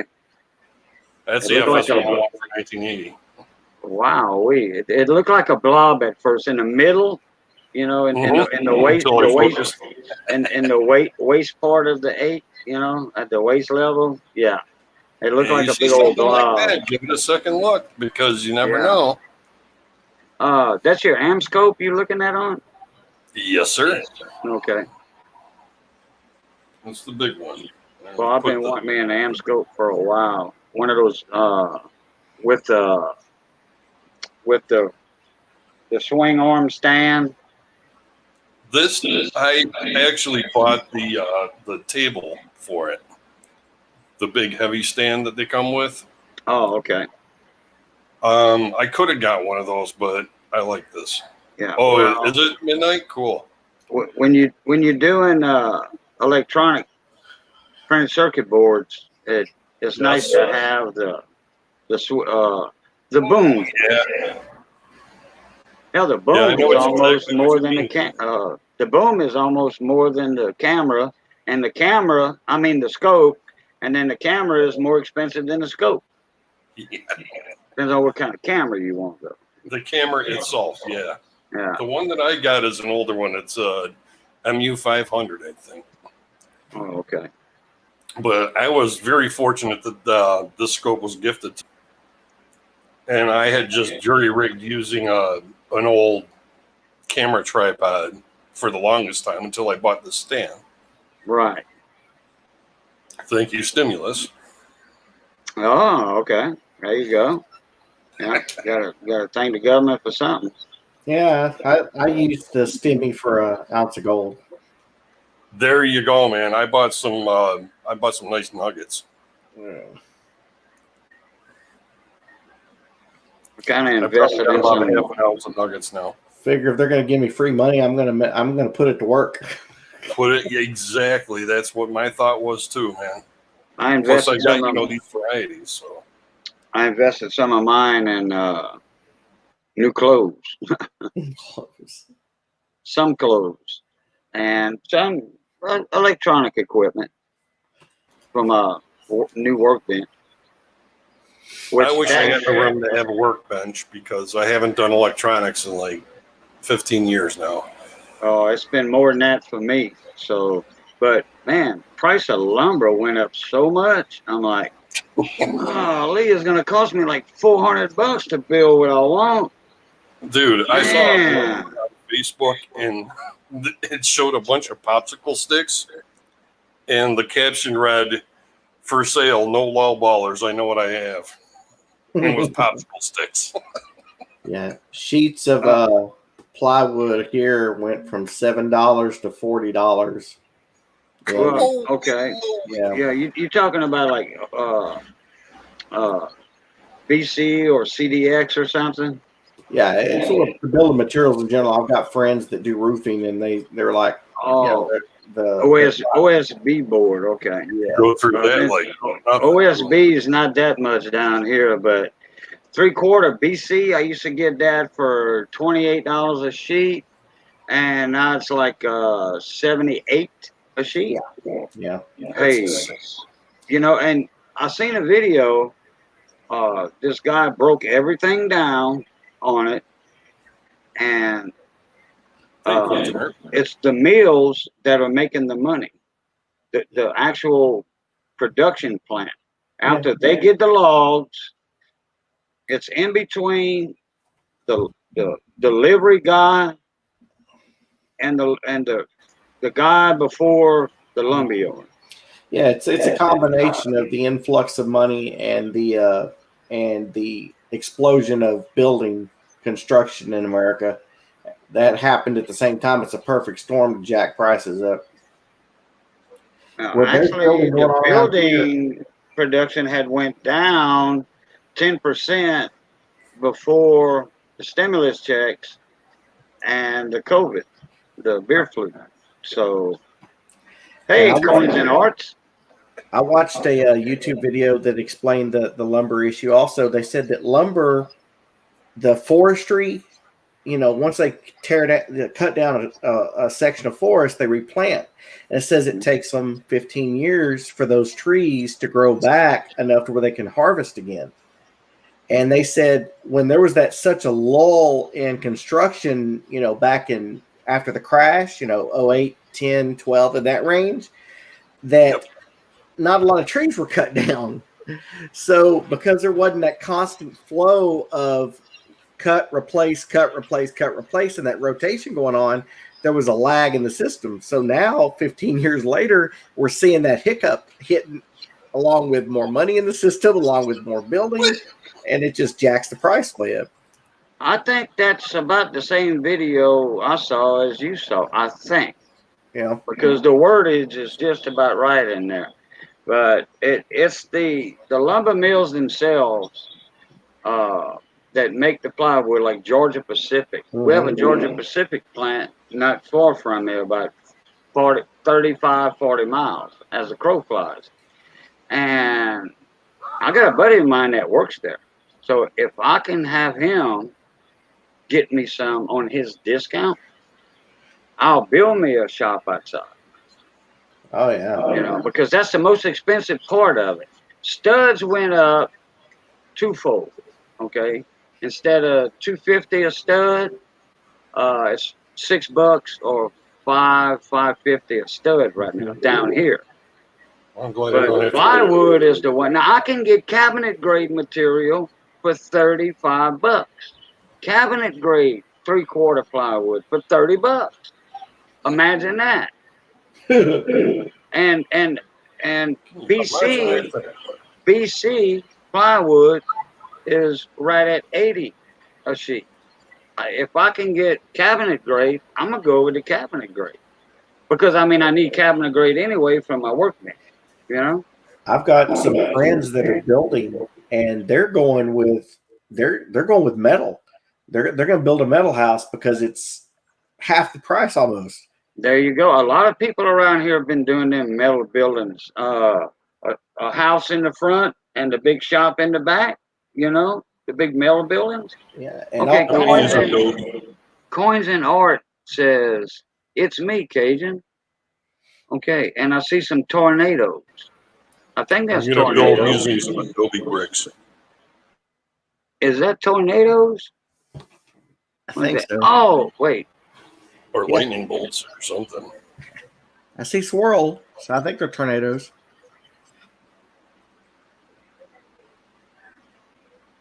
On the way to work. Clinton S. Oh, okay. Yeah, the Spinner Man. Yeah. Okay. All right. Clinton S. What's going on, Clinton? How you doing, bud? What'd you do? You just changed. Well, now wait a minute. I have seen Coins and Art that already. Okay. All right. Yeah, because he does art. He does that acrylic artwork. Yeah. Okay. All right, Clinton. Good to see you again, buddy. Just picked up new holders for my coins, and they changed the design. Now I'm getting these. It's like a cloud over the mountains look. Well, that's kind of neat. And we getting those from Guardhouse or these are Whitman holders. Oh, Whitman. Okay. And then this one has the flag with an eagle, mountains. Yeah, I saw them. The older ones were this. That one I like a lot. Yeah, and this one here. That's the older ones. And then these last two boxes I got had these in them. No, if you're gonna buy things for quarters, this is the way to go. This little $10 pack called I'm gonna have to do it sideways, but is that one of them books? Money. It's called Collect Money Quarters. It's at Hobby Lobby, And it quarters comes are too with spendy. it comes with the binder for the ATBs. Comes with 2 of the 6 ones, 2 of the 2s, 3 tubes, a little magnifier, okay. and 100 Mylar flips for $10. Like Hobby Lobby, no kidding. Hobby Lobby. You can get them on their website. Yeah, they got all kinds of stuff there. Oh, and it's I remember a couple of years in a row, Hobby Lobby, they reduced everything down to hardly nothing. Oh yeah, CJ grabbed a ton of Oh man, no doubt, huh? Yeah. All right, Midnight. Let me Midnight. Let me see if I can get you up as Midnight. Here's my newest sticker. It's my limited edition. I'm only gonna make it once. I'm gonna make it like this once, and there I'm it gonna is. make I it, got it. and I'm gonna make it as a hollow once they offer another sell on hollows, and I'm only gonna do it once. This is my original. Oh, like a die cut? Yeah, well, this is the original sticker that I've been doing this whole time. I did it. This is once what mine without looks hollow, like. and then I've been sticking with the hollow ever since because I just liked it. Yeah, those are pretty sweet. Yeah, so I decided this time I was going to do one run of limited editions. I did the black and white, and I figured that would look really cool once they offer a hollow deal again. When they offer a hollow deal, I'm going to turn that black and white into hollow. And it's just one run. I don't think I have one of those. Well, I don't know which ones you have. Do you have the first 2? I don't think I have the hologram. No, I don't. Oh, okay. Well, I got to send you one of those. I don't know which ones I have. Man, I need to get a board and start showing off my board. Well, actually, I think I'm gonna have to have 2 of the huge boards or 3. I've got a lot of stickers. I do. Yeah. Maybe not. I've sent out a lot of stickers too. I sent out almost 500. Wow, that is a nice clash, dude. How's it going, everybody? What's up, Midnight? What's happening? Yeah, that's Nice actually, picture too, by the way. that's actually the clash there. Actually, Yeah, That's it sure hot, man. is. That's the one I was talking about. That's deep too. Is there lettering in there? Wow. there's a little bit. It's actually a double clash. The reverse is clashed as well. Yeah, it is. Those are the ones I keep. The ones you can see the mirrored lettering and stuff. Yeah, Like Liberty. it's a nice one. That's the Way that's cool. the building. I actually had some graded. Yep. Wow. That's the memorial clashed onto the obverse die because there was nothing in between. Yeah. Midnight is the only one to have found them as of yet. So far. Wow. That's nice. That one. Well, I believe I got an 88 close to that. I believe I got the whole roll. Well, let me rephrase that. I believe my grandma had found the whole roll because these actually came from her collection when I got it after she passed. Yeah. When I started wow. when I started collecting, was it 2 years ago now? It'll be 2 years ago in July. Right. My mom gave me my grandma's collection, and I went through it or started to go through it. Yeah, and there was almost 40 of them, I believe. Wow. And my grandma used to work at like gas stations, and she used to own her own donut shop when I was real young. So I'm assuming one time when she was opening some coins for the drawer, Yeah. she stumbled across them, and then instead of just leaving them, she thought enough to keep them. Oh, that is so cool. So what do clashes like that usually? I mean, since obviously they're rare, what do they usually value those things at? Well, it's honestly a crapshoot. It's kind of like when they were talking about, like some of the other stuff earlier about, while it's one of those cool things, it's more or less what someone's willing to pay. Okay. Typically with stuff like that, the deeper and the more dramatic it is, the higher the value. I see one of mine. That's pretty dramatic. That is very dramatic. I Yes. seen one of I'd them love to see sell on Robert's auction, and it ended up going for $120. Looks like he's wearing a sailor's hat. Yeah, it does. It does. A Napoleon hat. A Yeah, Napoleon hat, yeah. He's wearing a Napoleon There hat. you go. yeah, sure does. General Lee. Yeah, that's the steps going down. Yeah.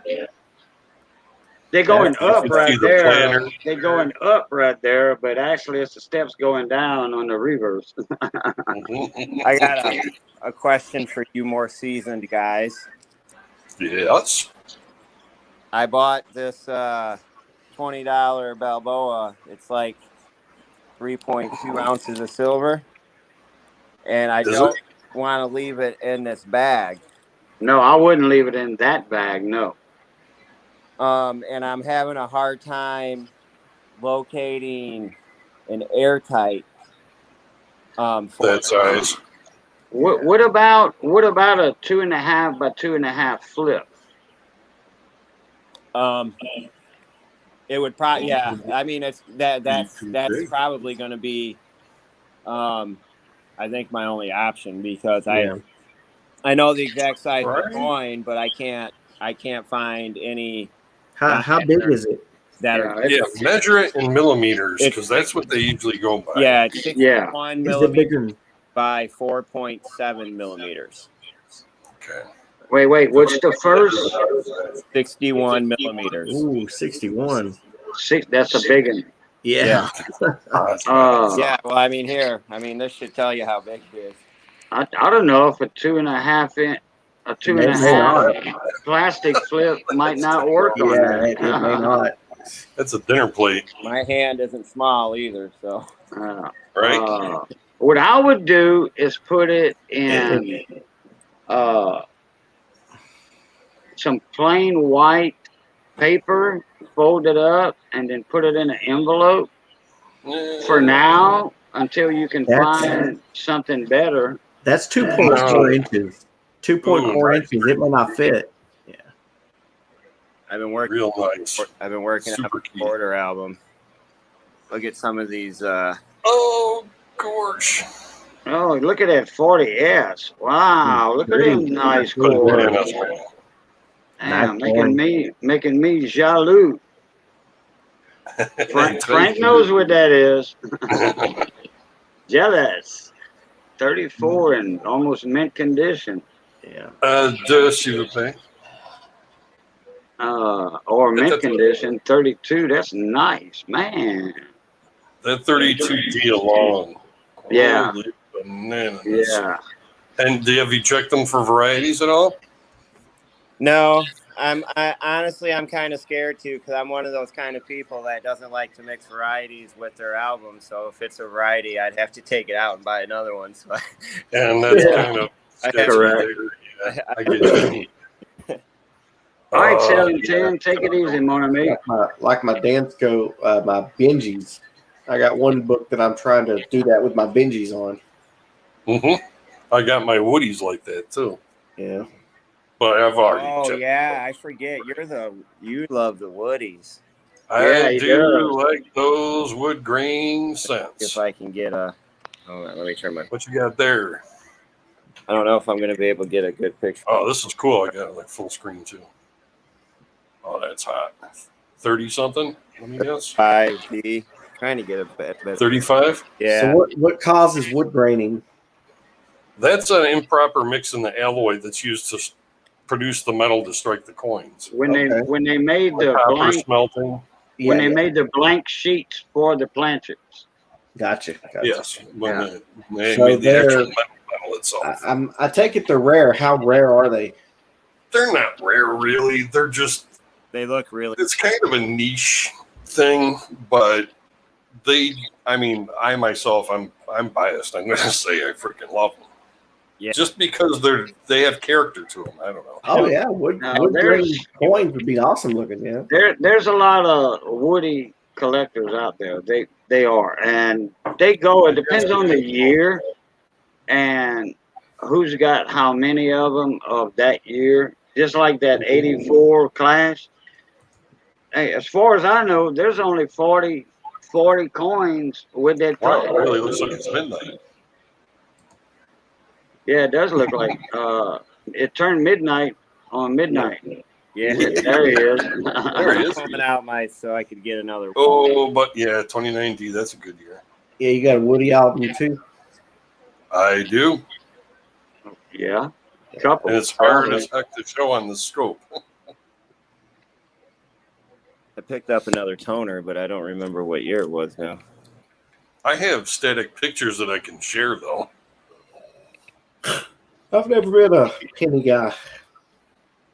I really didn't start collecting coins until I started collecting stacking silver. Oh, that's a toner. Yeah, that's a nice toner. Yeah, that's a small date. 60 small date P, too, yeah? Yeah.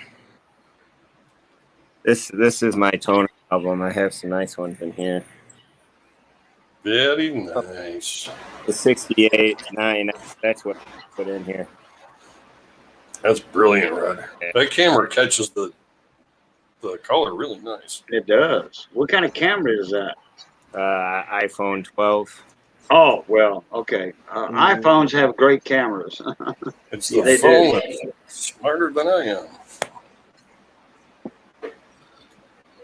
Let's see. Where did I put phones? Those Google phones have awesome cameras also. Pixels. They do. They all do. Is that a proof Weedy Except mine. Which one? next to the Wait a minute, 58? I'm looking for a picture here.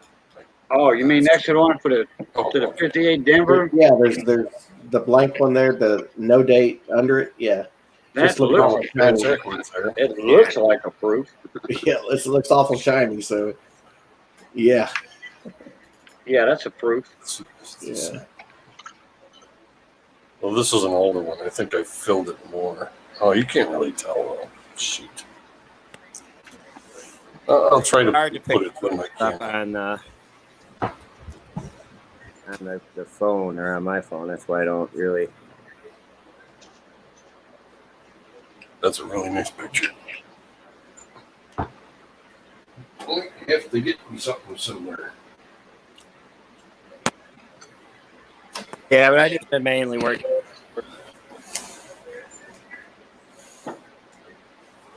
I'll tell you what. I'll pull out my 1909S and show that to you.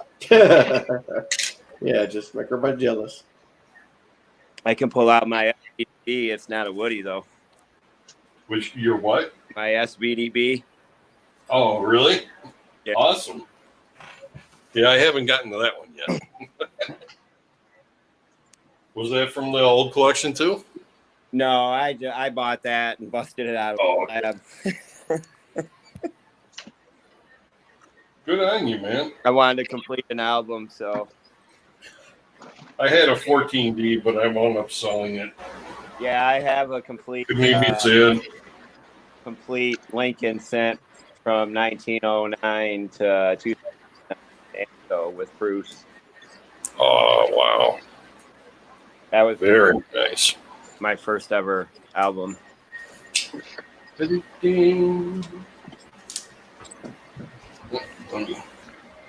Camera, please. Mr. Camera, if you would, please. A lot of people still lose their mind over this one getting cut out of the slab. Well, it's in the book. Yeah, oh yeah, and it ain't going anywhere. I was going to say, that 14D, I was really tempted to crack it out. But I didn't. Here's your 14D. Cool. What, your camera won't come up, Frank? I think you've got it like You focused got on him. on the big screen. You got to pull him up. Yeah, you got to pull back midnight. Oh, there we go. There we go. Oh, I have my camera off. There we go. Yeah, okay, because I didn't see your camera on there. I was like, "Are you having problems with your camera?" That's a nice Woody. That's my 09S. And then the camera isn't doing justice to the luster either. That's what 240,000 minted. I think it was at one time cleaned, but I'm kind of okay with that. My corroded 1909S for that one. This is actually an S over horizontal S as well. Well, mine's corroded over corrosion. Mine's rust over rust. I got it for a really good deal. It was like $30, and it was graded, so I fixed. You know, why not? Yeah, really, man. I mean, you can tell. You live once, right? You can tell it's a 1909 S, anyways. That's, I guess, really all that matters till I find one that That's right. Till I want to trade it in on.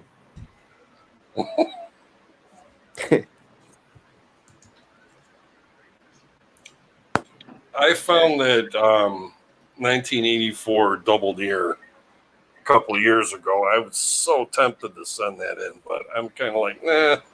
I've got one of those quick slabs. You know, you can just do it yourself. You know, I know what it is. Why bother? Yeah, that's how I'm starting to feel, especially since I'm hearing a lot of bad things about the grading companies the last few months. Yeah, that's true too. Between the slow shipping dates and the mislabeled coins and oh, look at the mint too, man! Holy crap! Oh, don't even get me started. What a you know what show with the Morgans and Peace though. Oh, don't. Did you read the email they sent out today? Oh man! Oh no, I didn't. I sent the email. I was so pissed. Yeah, the email came out 11:17 p.m. yesterday evening. I guess it was yesterday evening, almost talking about they tried to fix the bot issue, and they revised the launch schedule for not only the Morgans, the rest of the Morgans and the pieces, but the ASEs and the AGEs. And you're actually going to they're going to send out the ASEs and AGE type 2s before they send out the rest of the Morgans and the pieces. Oh, for the love. Yeah, and all these folks that bought pre-sale on eBay are getting so boned right now. Yeah, it says the ASE original 7.1 is going to be 7/20, the date.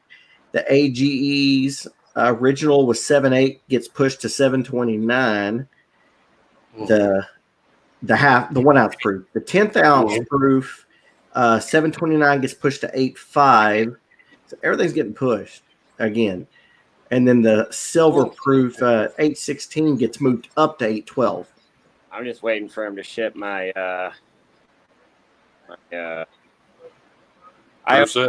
I ordered a pre-sale of the Type 2 ASEs through Monument Metal. Mm-hmm. So I'm just waiting for them to, but that won't happen until July. Oh yeah. Don't hold your breath, man. Yeah.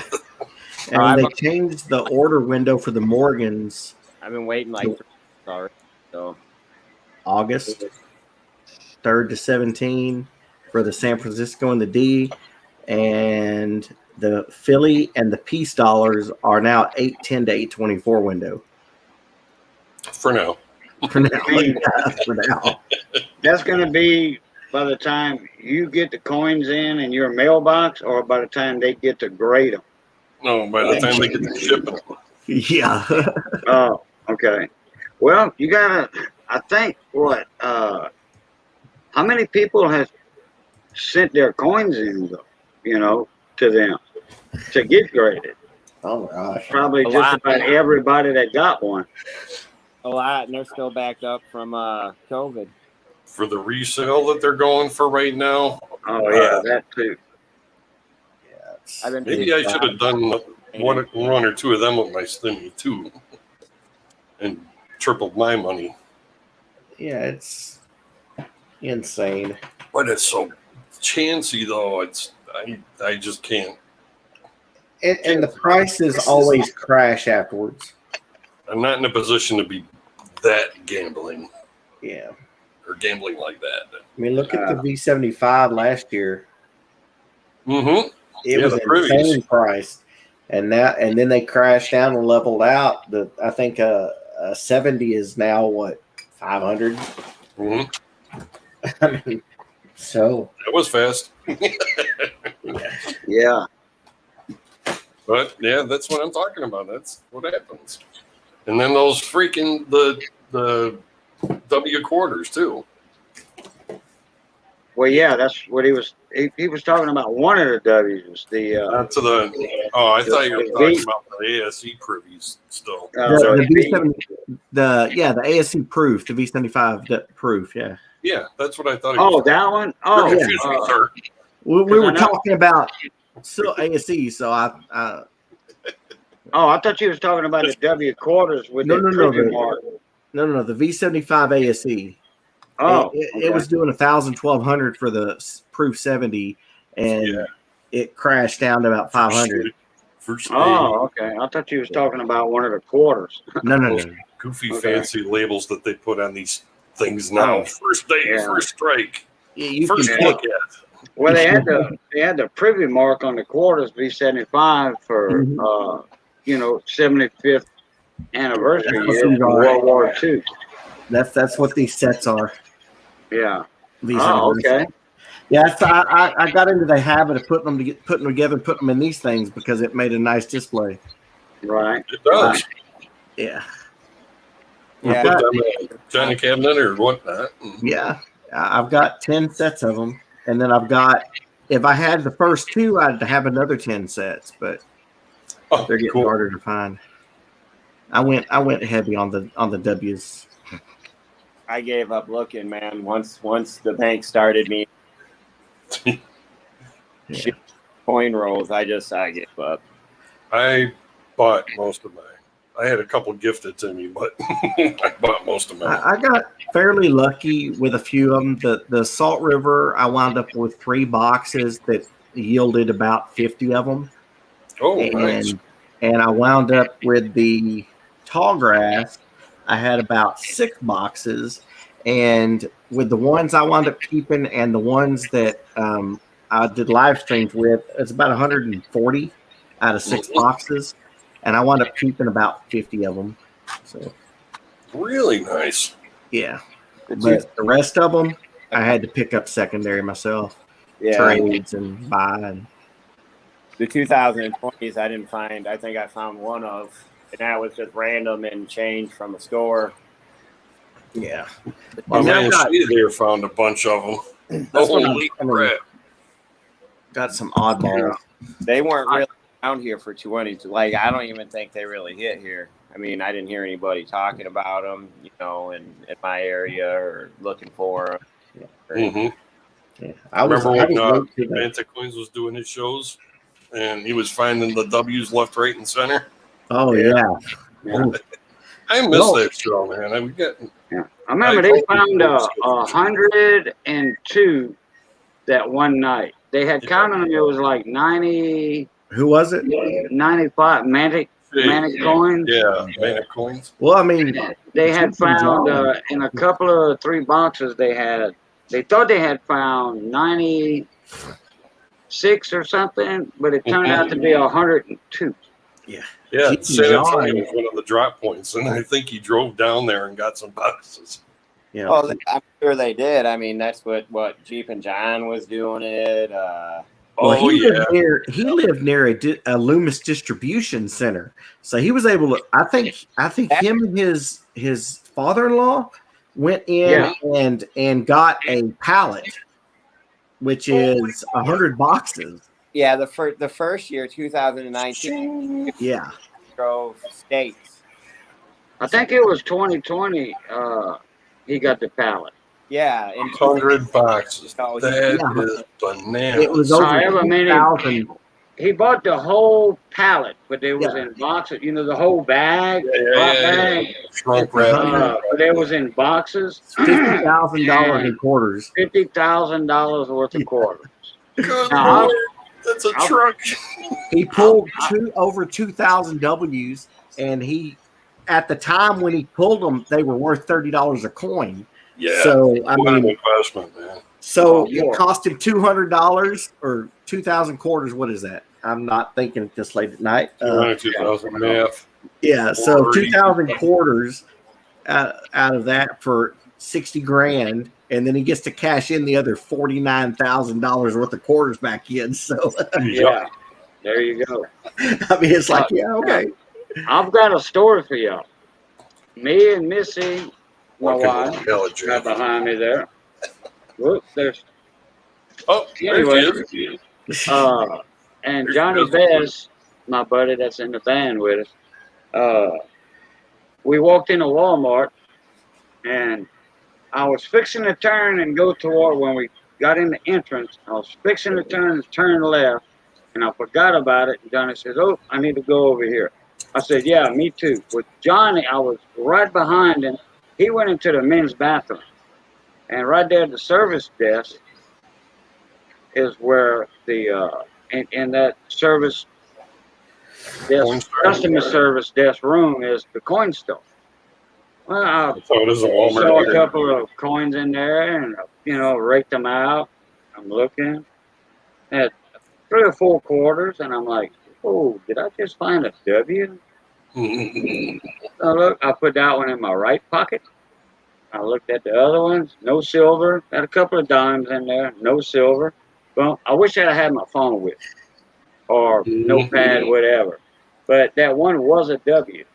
I was waiting for Johnny to come out the bathroom. I said, "Johnny, what's the mint mark on that?" He said, "That's a W. Where'd you get that?" I said, "While you was taking a piss, I went to the coin store. I found a W quarter in a coin store.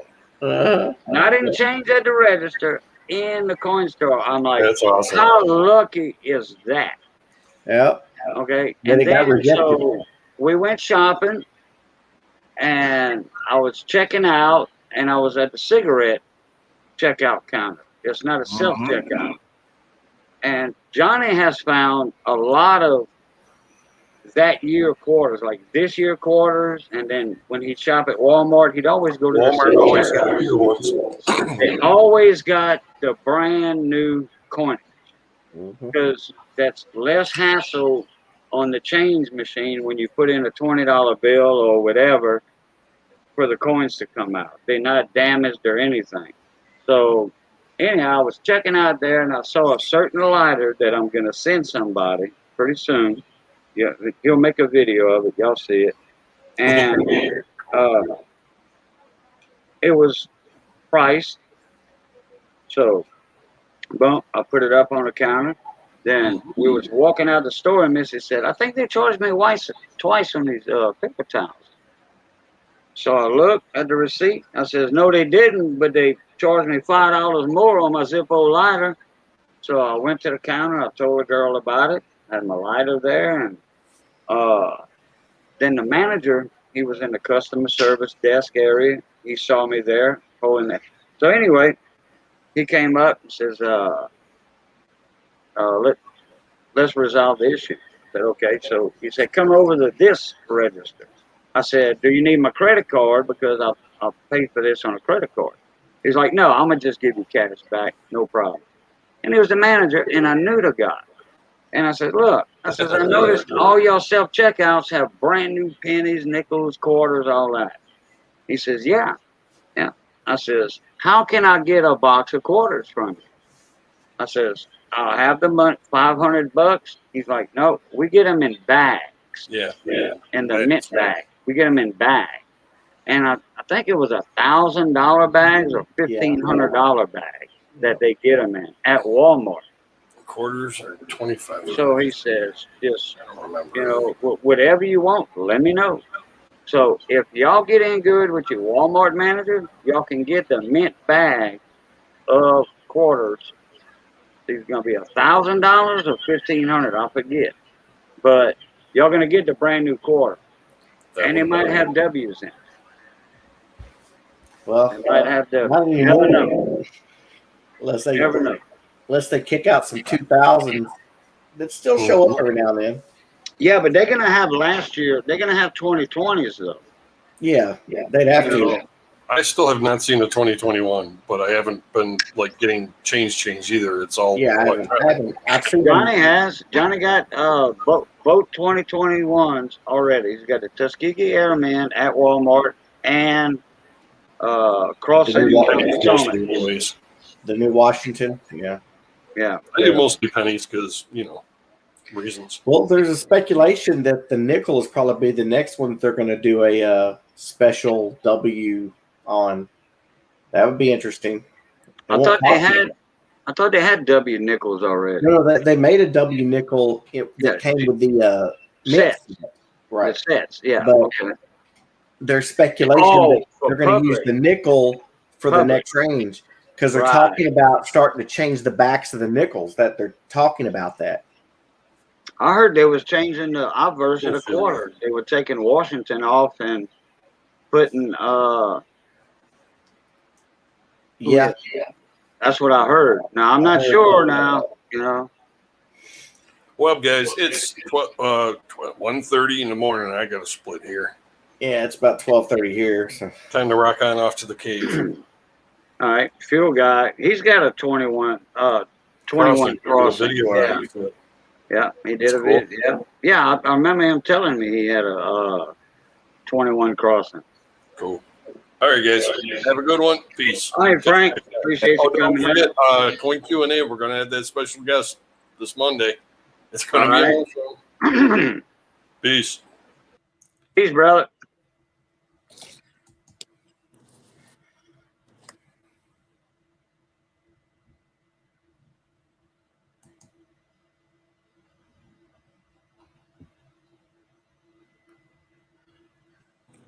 All right, what you got there, Midnight? I was sending an email. Typing in chat. What you got there? $5 with some notches in it. The gold. Was that gold plate? No, it's a Confederate. But, Okay. Trying to figure out what it is. it's a Confederate $5 bill. Yeah, but I've never seen one like that with the notches in it. It's canceled. It's been canceled. Oh, okay. That's what the notches mean? Yeah, so that means you can't use it no more. That means it's out of, boom, gone, done. You got your last $5 out of your Confederate money that you turned in. Was that canceled in the late 1800s? I couldn't. It would only be speculation on my part, Well, there's a story behind it, and that's what I was trying to figure out, the story behind it. Well, considering after 1865 it was worthless. So. Yeah. Right.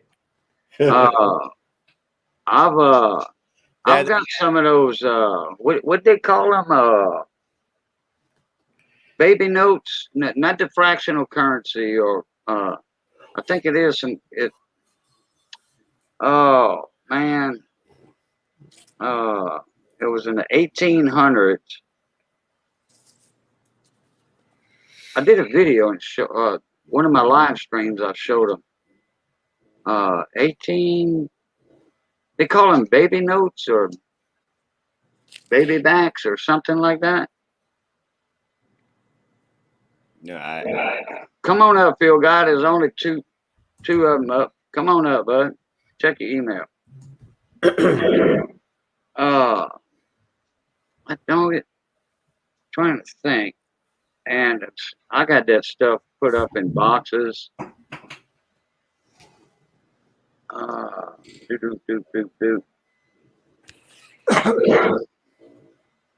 think it's called a baby note or something, and it's $5. I want to say, and it's small. Where's it from? America, Confederate, USA, foreign? Yeah, American money. Yeah. In the late 1800s. Oh yeah, you're talking like in that like Benjamin Franklin time. No, no. Benjamin Franklin was before that. Yeah, he was 1700s. Yeah. I'm thinking of that one little goofy bill they had back then. But yeah, there's so many different. It's kind of like a bond where you collect interest on it. Yeah. There's so much weird currency from the United States, especially back in the in the past that it's not I even. mean, it's worth, I think, like 30 or 40 bucks, you know, for as a collectible. Well, that's that Confederate still up because it was cheap. I mean, for what it for what it's worth. Let But me why not? let me look something up. Y'all keep on talking. I'm gonna type something in.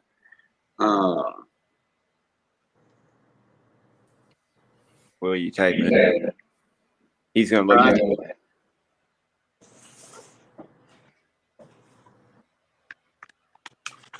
Here's a cool mint that I picked up. I guess I can show this real quick. There it is. I got it. There we go. What year is that? Yeah, state of Louisiana. They are state notes. State of Louisiana, $5, and they all got serial numbers and stuff. 1886. And they're little. Yeah, they small, and they have the little. Wait, let me do this, and I'll share it. See, that's what gets weird. You got like 8 and they call them baby bonds. I was calling them baby notes, baby bonds. can you cash it in? And you can't, and you'd wait till you had like four little deals on them, and they cancel out when you get your interest. And I don't think mine has any holes in it. There's one for $80.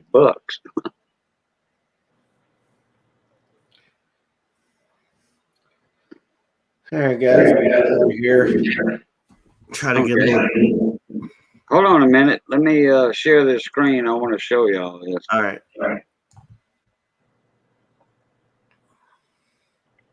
Waiting on Phil guy to come up too.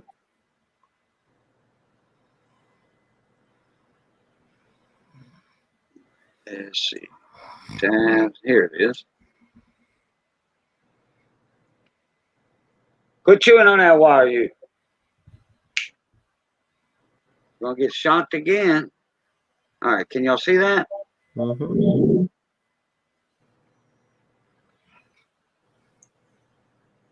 See that to the right there? Yeah, they put a hole right. That way you get 7.5% or 7.5 cents each year. That's each month. Each month? February. No, every 6 months. February, August. Oh yeah, okay, 6 months. Yeah. Yeah, because I see 1884, 1884, 85, 85, and 86. Yeah, every 6 months. Yeah. And I've got one of those or two of those. Yes, he is. Both spoken.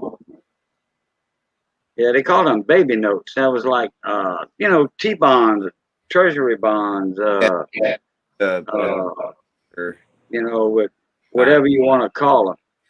What is it, like 3% interest a year?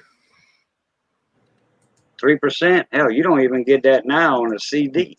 No. You get like what, a quarter of a percent or something? Yeah, that's why you don't do CDs. Yeah, that's why you don't do CDs no more.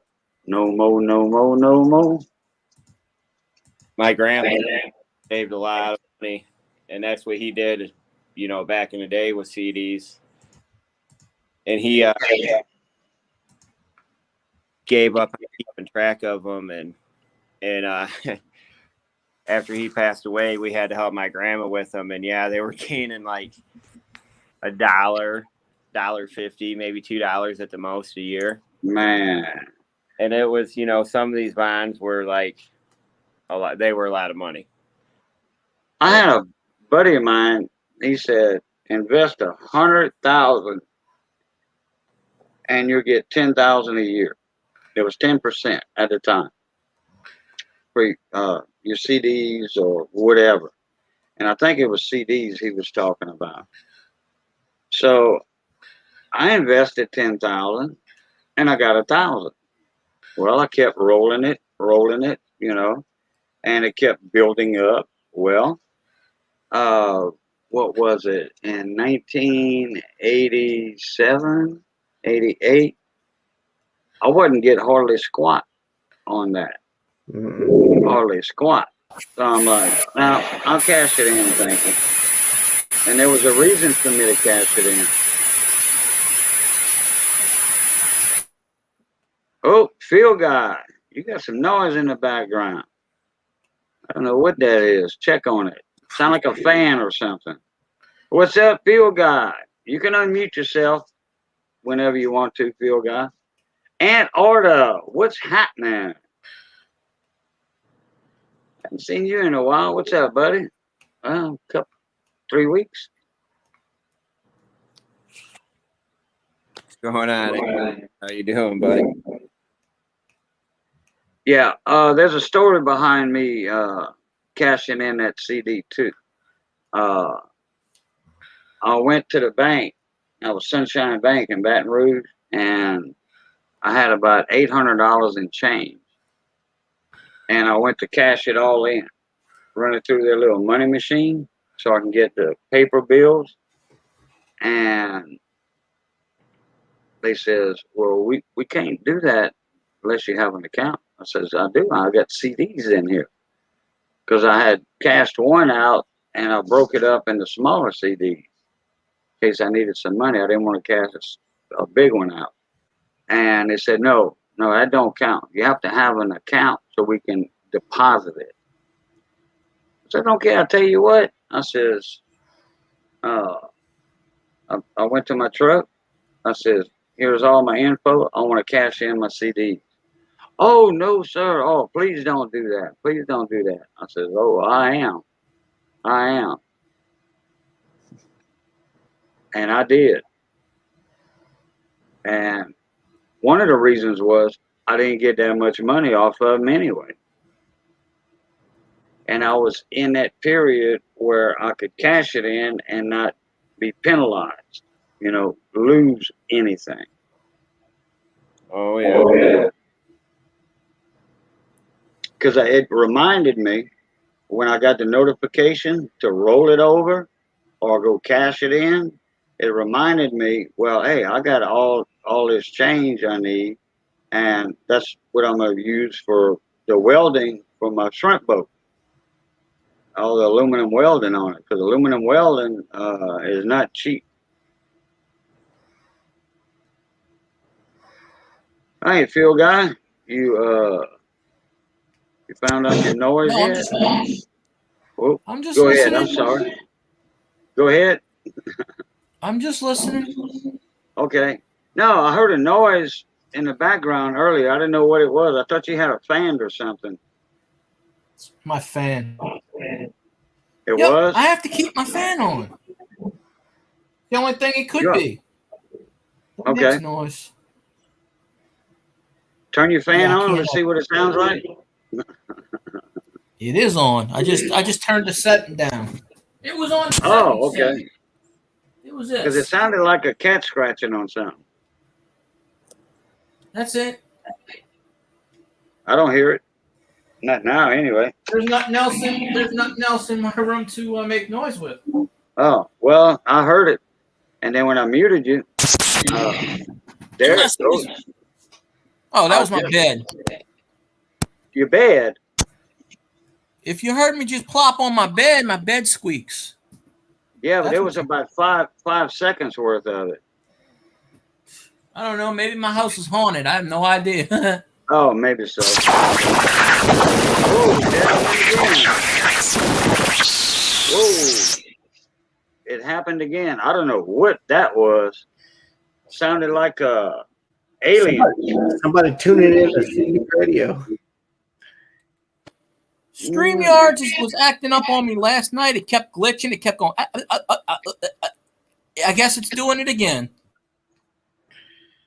No, I don't know. It was there for a second, a split second, then it went away. Oh, I'm not even moving. I'm keeping perfectly still. Yeah. Well, no, I'm not saying it's a distance issue with your router, but I know it sounded like a cat scratching on something.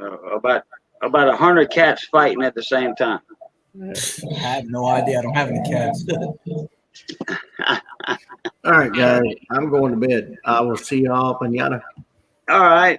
I'll at you later, bud. Appreciate you coming up. No problem. Showing everything off. Yeah. I think I'm gonna do the same. It's about my bedtime. All right. Yeah. Well, me and Phil guy gonna hang around a little while. All right. Have a good one, guys. Yeah, whoever's left, I'm probably going to run them out with my voice, but that's okay. I don't think anybody's left. That's just me and you. No, I meant in chat. I don't think on panel. Oh no, we got 4 people in here. Oh, well, I guess I don't know. Last night my StreamYard. That's why I didn't use StreamYards earlier because it was glitching on me too much. Yeah, it just sounded like 100 cats fighting and screaming all at one time.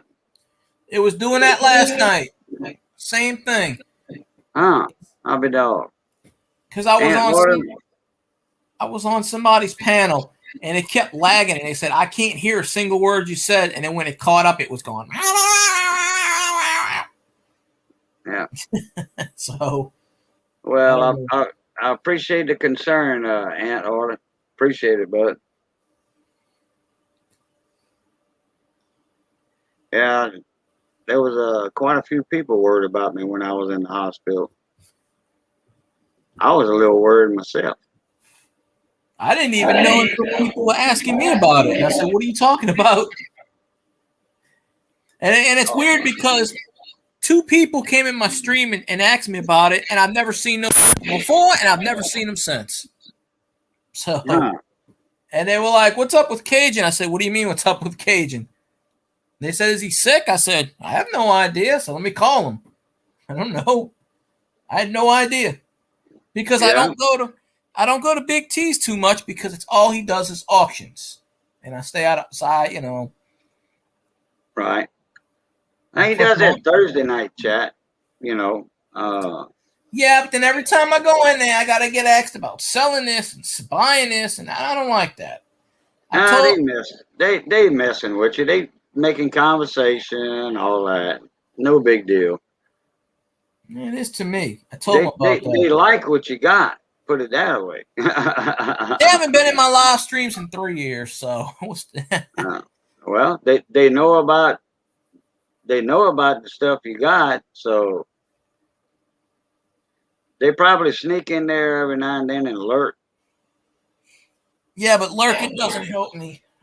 Oh, it does. Gives you watch time. They don't count it for me. Yeah, it does. It does. When somebody watches, it's watch time. And then like Brandon, he had, I think it was a week and a half ago, he said that he got gypped out of 100 watch hours because he keeps up with that about every other day. And some likes, you know, on a certain video or these certain videos. They dropped likes on him. YouTube did it to him. They dropped likes and they dropped 100 watch hours because he was 100 watch hours away from being monetized. And that's why they did it. I'm telling you, the closer you get to monetization, the more they screw around with you. Because they did that to me. They took 100-something watch hours away from me, and then they put it back a few days later. So, yeah. I think he did say he got back some of his watch hours. Yeah. Like I said, he's up on, you know, he keeps track of it. Well, my stream tonight or last night, I lost 3 subscribers. Now watch when I wake up in the morning, those 3 subscribers will be back. Well, I'll be dog. It's like every time I post a video, I lose 1 person. Wow. Every time. Doesn't matter if it's a short, a regular video, a live stream, they always subtract 1. So I remember before I got monetized on this channel, we had that 14 channel multi giveaway. Me and Michael Kittle, Rare Coins, and we I gained a lot of subscribers on that. And about 2 weeks later, 3 weeks later, I lost about 150 subscribers because they were all fake accounts, I guess, you know, just to enter that big giveaway. Either that or I think if so many people follow at once, then YouTube interprets it as, oh, that's buying followers. That's what I think. They have to have a reason why they take them away. Then again, they usually don't tell buying followers. Now, they do have this thing you can do, you can get, and you can pay for likes or subscribers. I'm which like, is bogus. Yeah, well, YouTube picks that up right away anyway, so there's no point. YouTube, that's what I was fixing to say. YouTube's going to pick up on that. You're just spending your money for nothing. Yeah. And it's like $5, $10, $20, $30 or something. I don't know. I opened one of them emails. It said, I thought it was YouTube doing it that sent me the email, but it wasn't. You know, so I didn't pay attention to it. I reported it as spam. Probably a Filipino channel. That's how those Filipino channels, they get like 10,000 subscribers in 1 month, and they become monetized. But yet, I went in their live stream. This one had 10,000 subscribers. She's got 4 people in a live stream.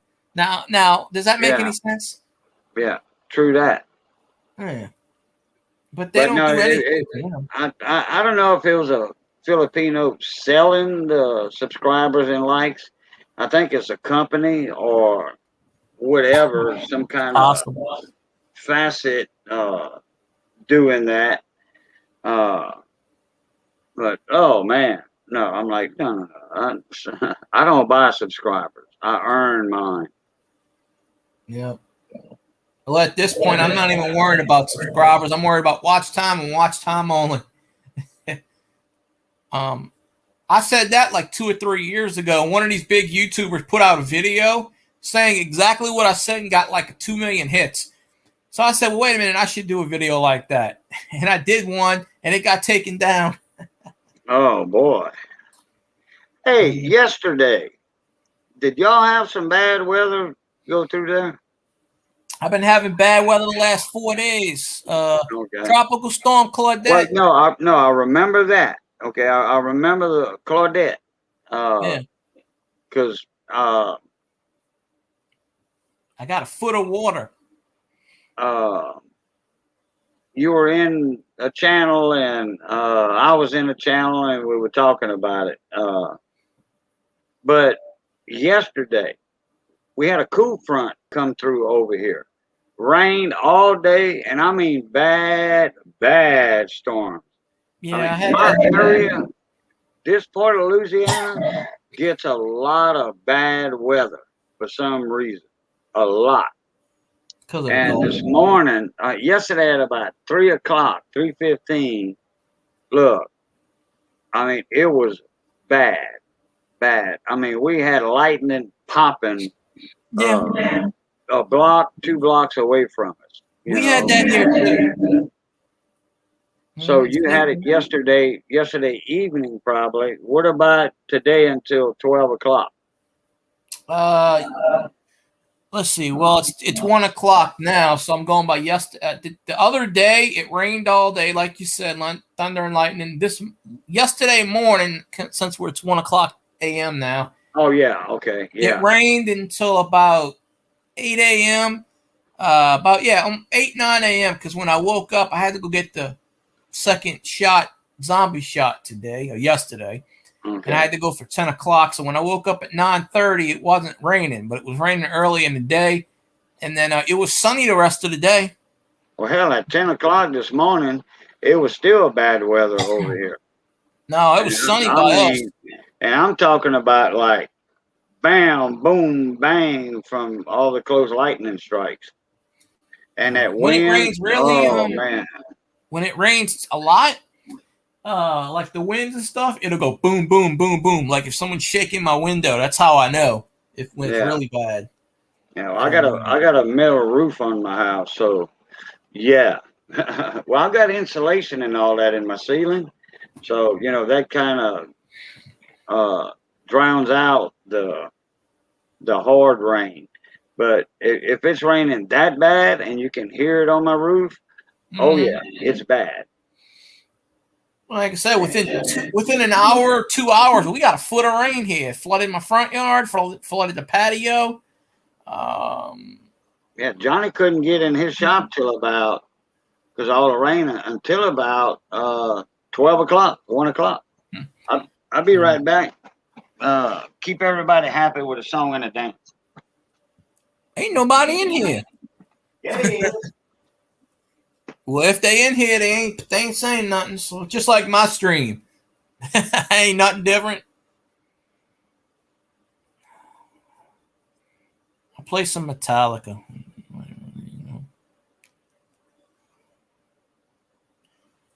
All right, who wants to watch my stuff? I need 800 watch hours. So, shameless plug. It only says there's one person left in chat. That's what I'm saying. I jump on panel, everybody clears out. I don't think anybody's left. But if anybody hears this in replay, which I don't know why they listen to a 3-hour replay, but if they do, hey, I need watch time. So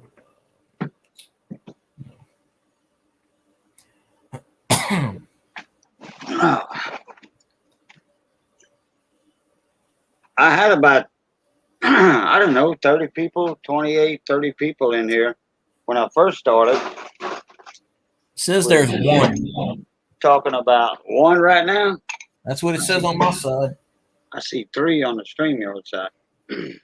See, YouTube can't count. That's another thing how YouTube gets you. You could have 5 people talking. They'll say, last week I had like 8 people in chat, and it said 0.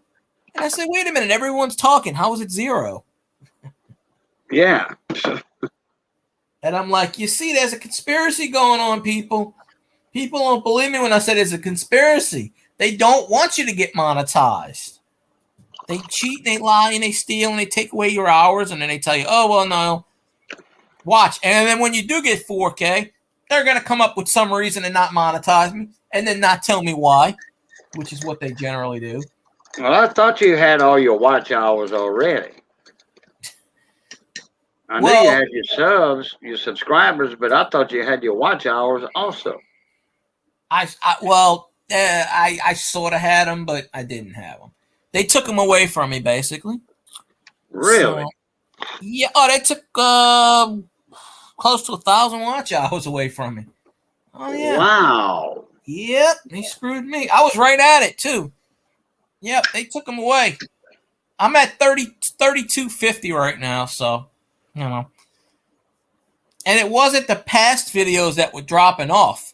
It's just one morning I woke up and I checked it, and I was down to like 1,400 or 1,500. I went, wait a minute. I was well over 3,500. What happened here? And then they added some more, and then it finally, one video I did got me like 200 watch hours or something. And then that's when it went back. That's when YouTube started giving them back to me, slowly but surely.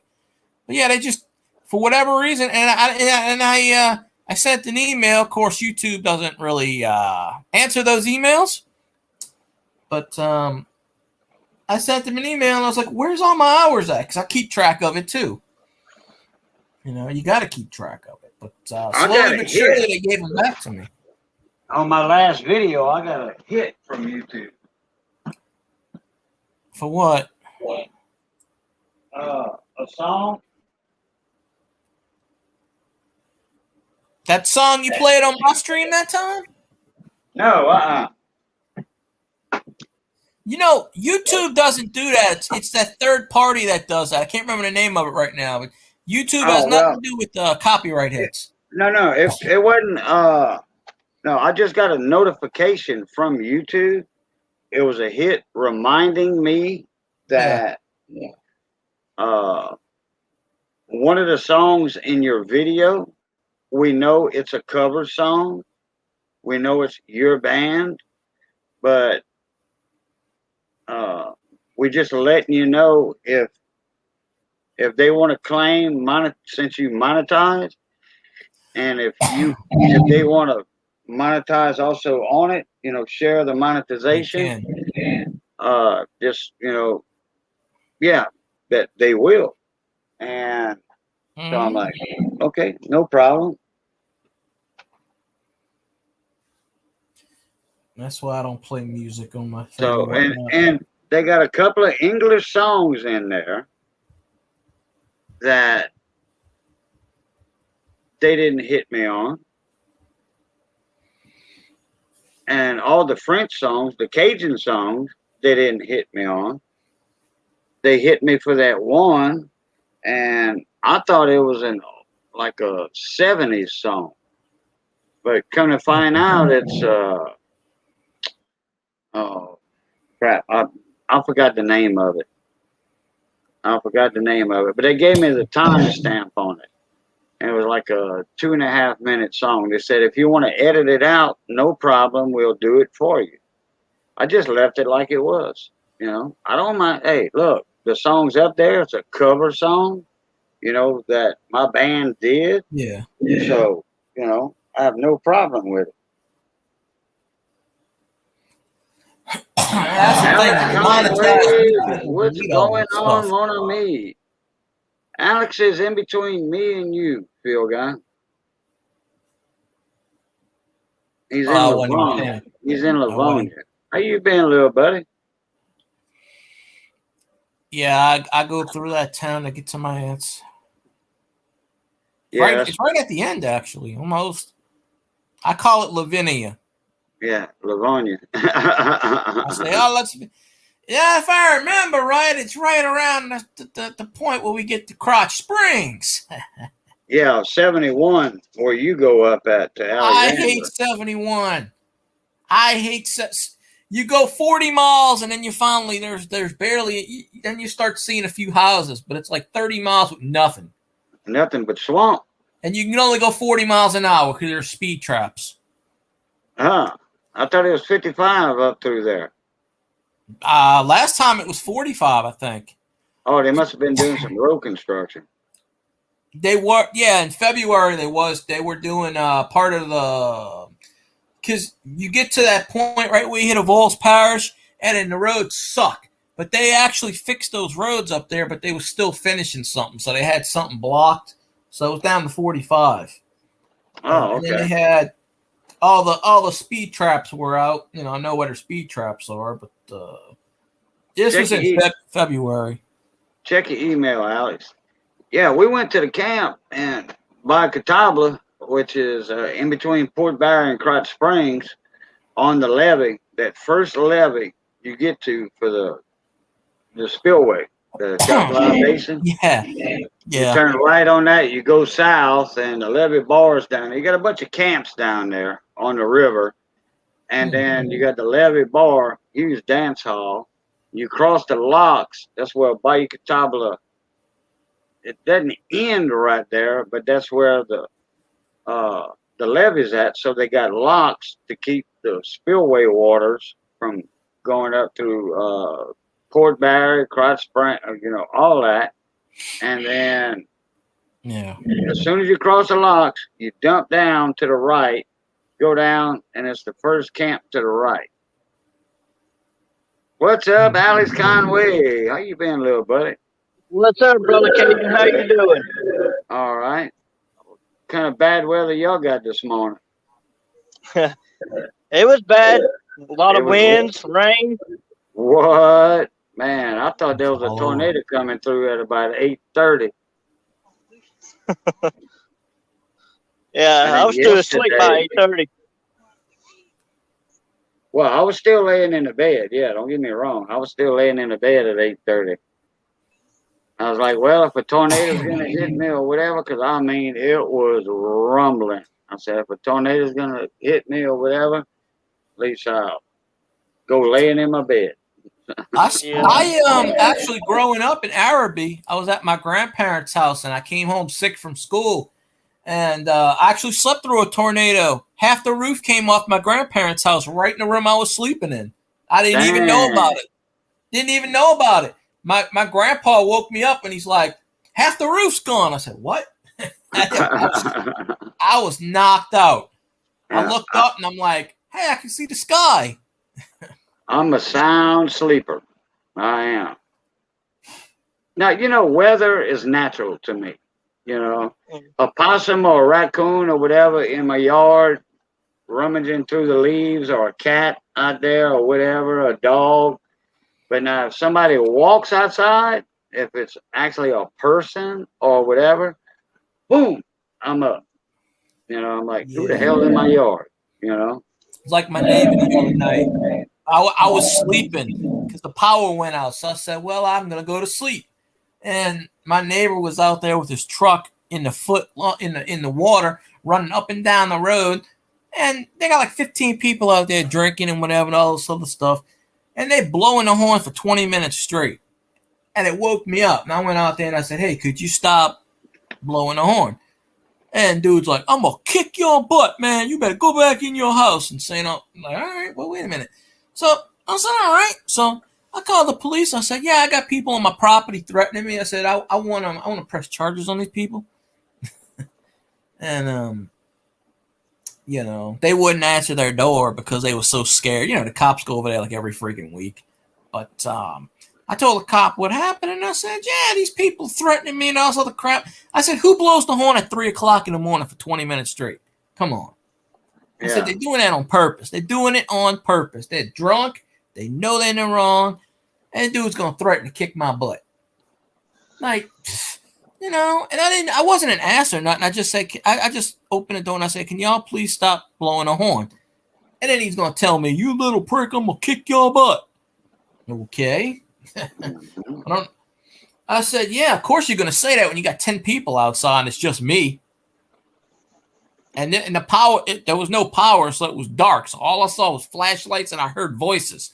So I couldn't really tell if they were coming towards me or not. So I said, hell with that. But yeah, they you know.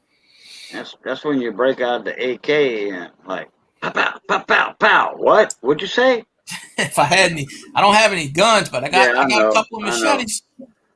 Well, my mom wants to, because I told her about that. But I also have a camera in the other room, so I picked up everything.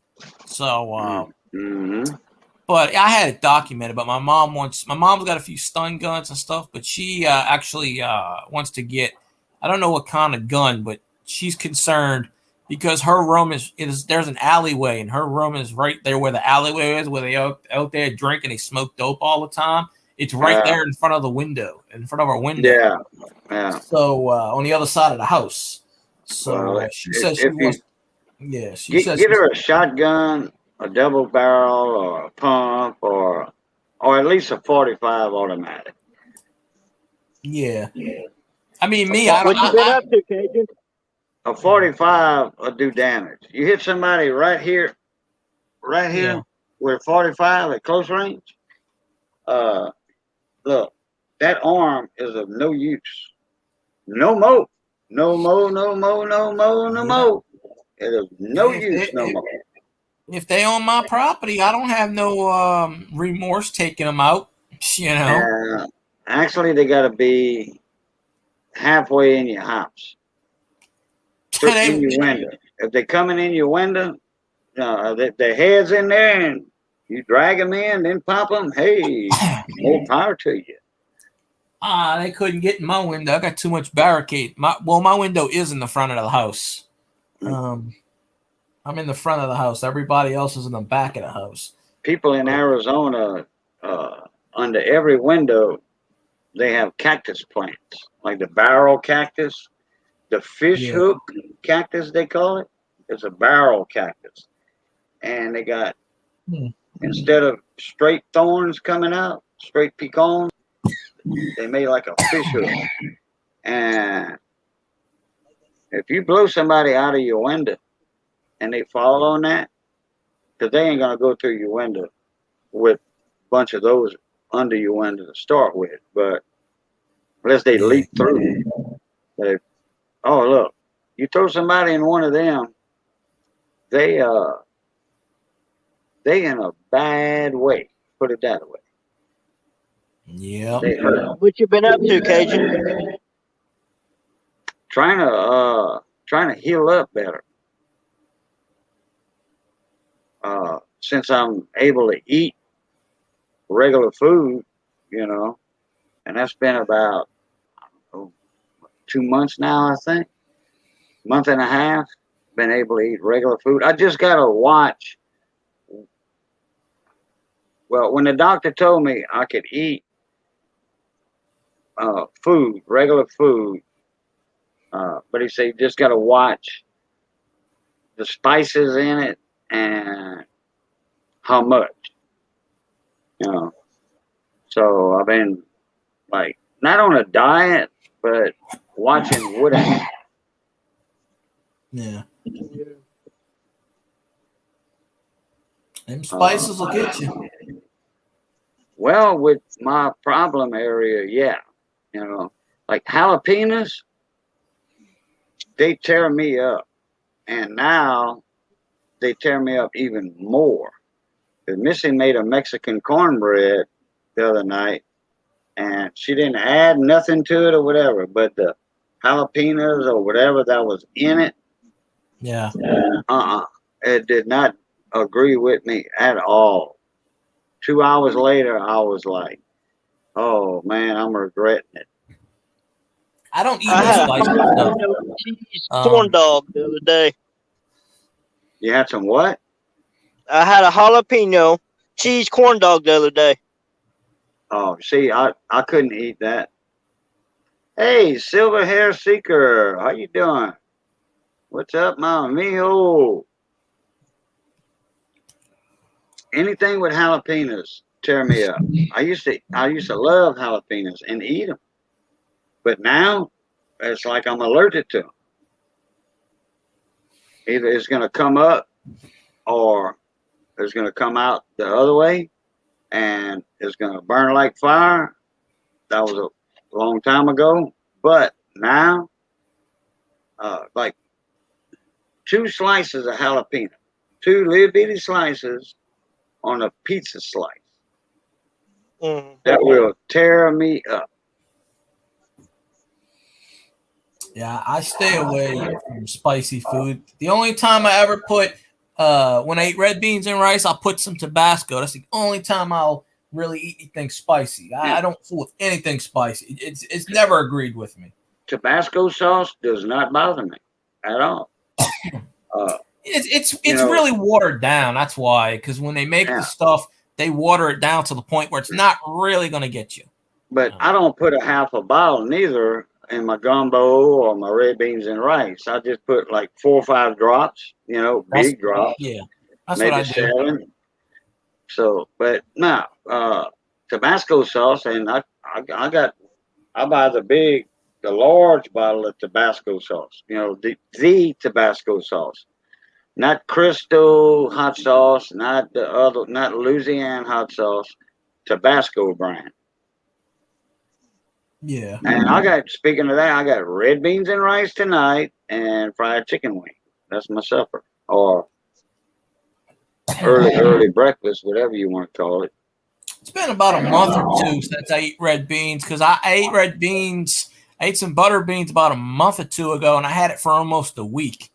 And a pot of butter beans. Oh, I like that too. Or a pot of black eyes. Oh man. My mom she don't like black eyes, so I never get to eat those. But it's either butter beans or the regular beans. Oh, I love butter beans. But when I had my big garden, I would grow lima beans, which is butter beans, but I would pick them when they were the small little pods like that, and the butter beans weren't but as big as my pinky nail. And look, you cook that, you saute that down in butter, oh man, there ain't nothing better than that. There's the fresh butter beans, picked young. Oh yeah. In fact, the whole pod, the little bitty ones like that, the little pods, almost like a snow pea pod. Man, that's awesome. You could eat the pod too. Well, Cajun, thank you for having me up here, buddy. I'm gonna hit the bed.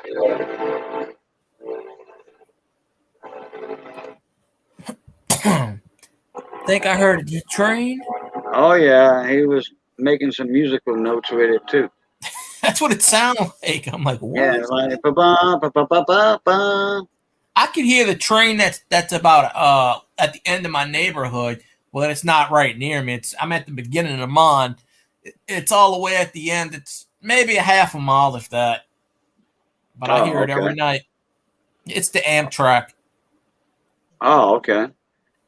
The train station's right down the road. Yeah, that Amtrak takes a southern route because we don't have Amtraks on our rails over here. Yeah, there's other trains that go on there, but it's mostly the Amtrak. But ever since COVID started, they shut down the entire office thing. Like when people get on and get off, there's a little platform that maybe you could fit like 2 or 3 people at once on the platform. You can't even go through the building to check in, check out. You have to go walk all the way around the building. Dang. Parking lot.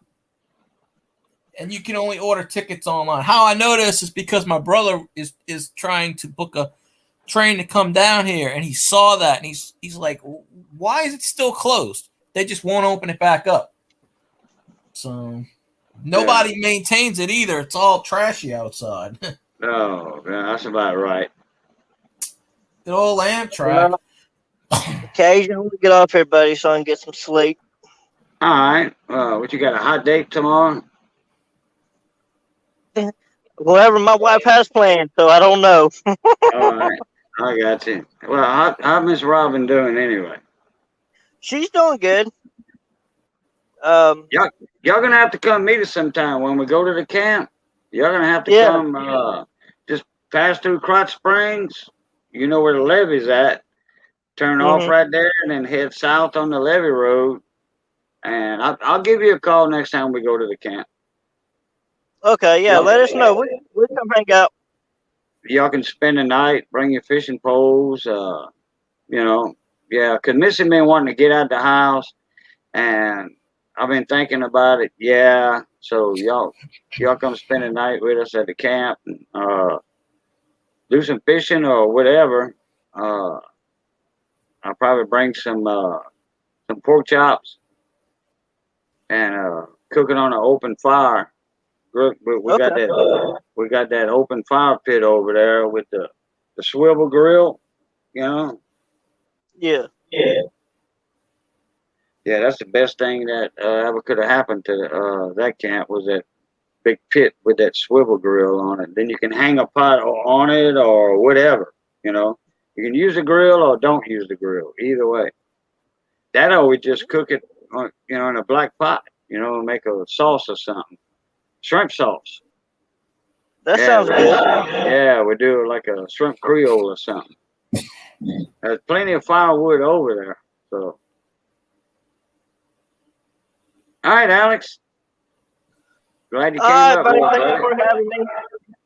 All right, Pluta. Pluta. All that good jazz.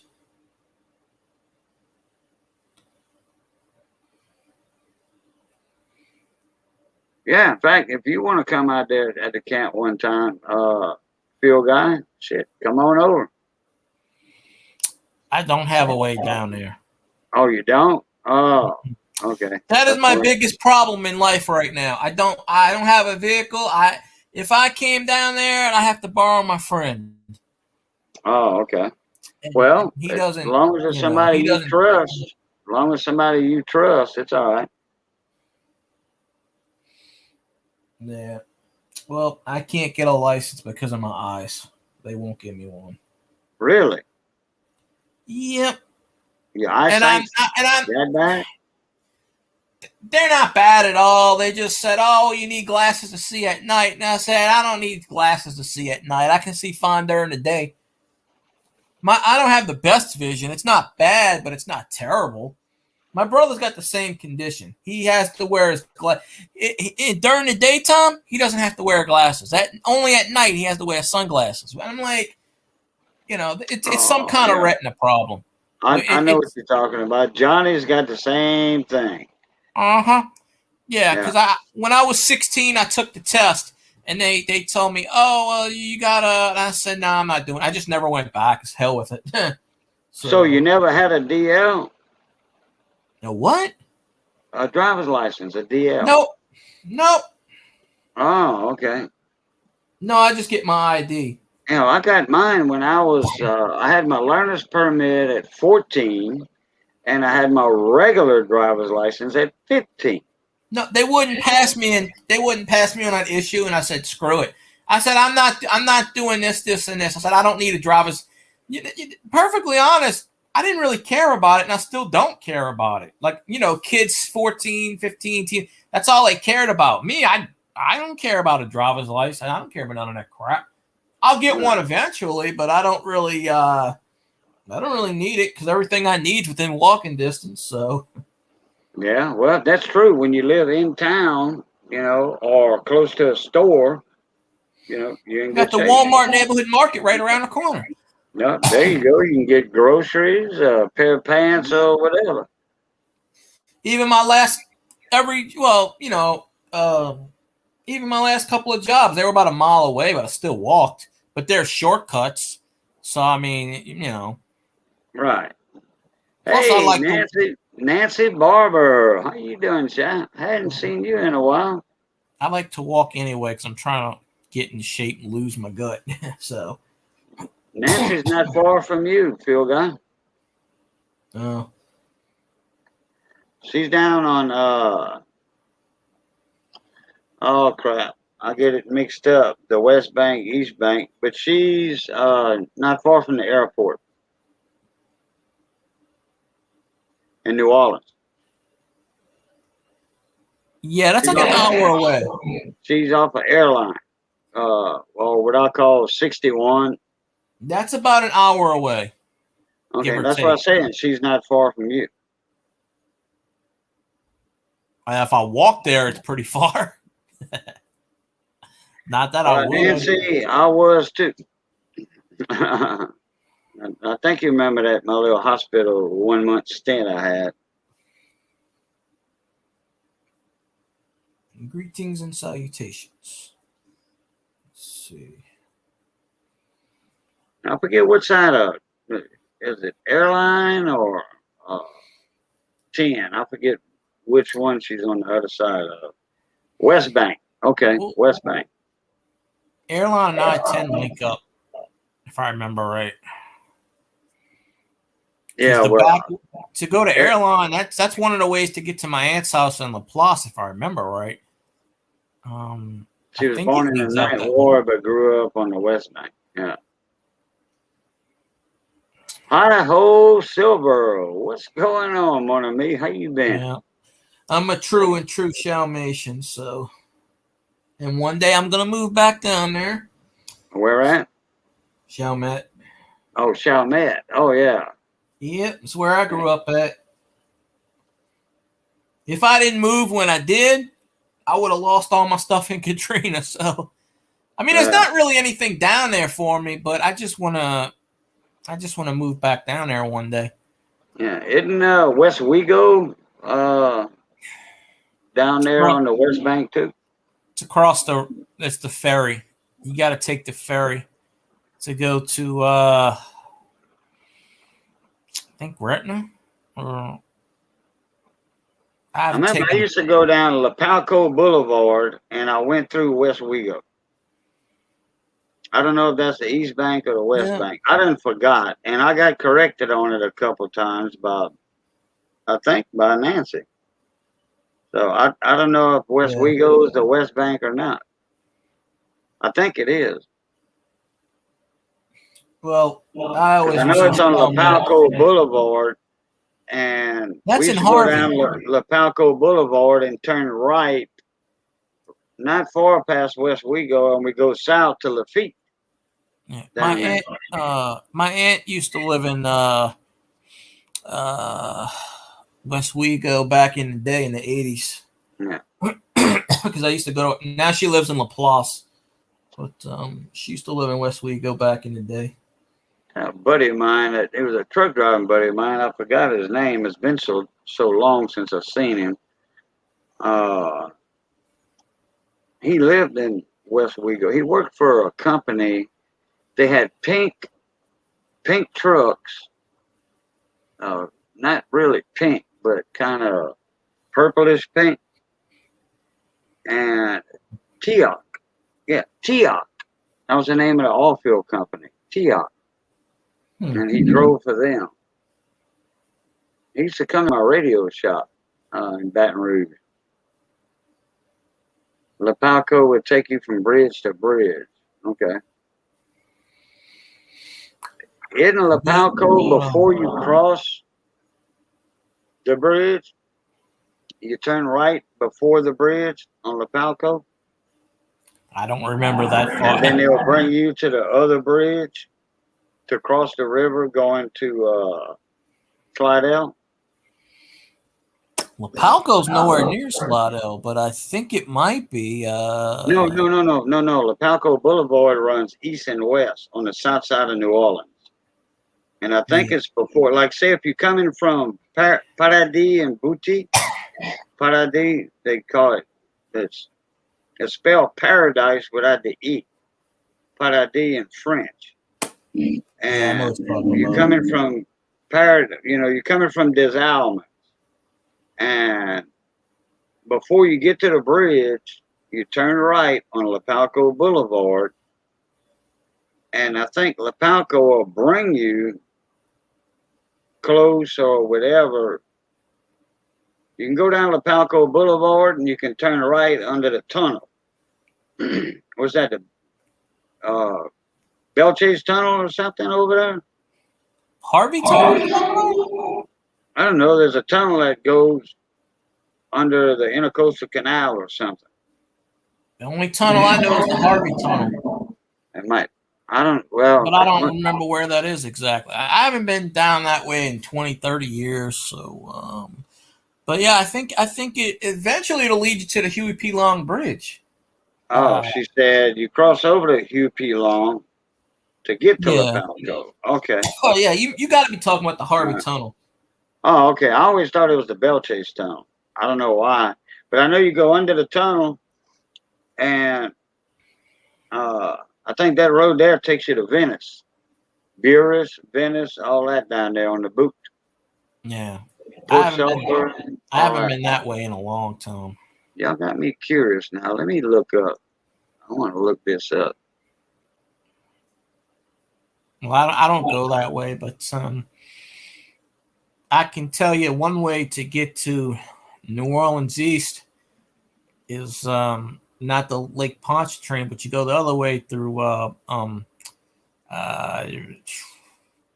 the one where the castle is, the Bayou, what you call it, hang a few rights, hang a few lefts here and there, and you'll eventually come upon the stretch where Jane Mansfield died back in the 60s.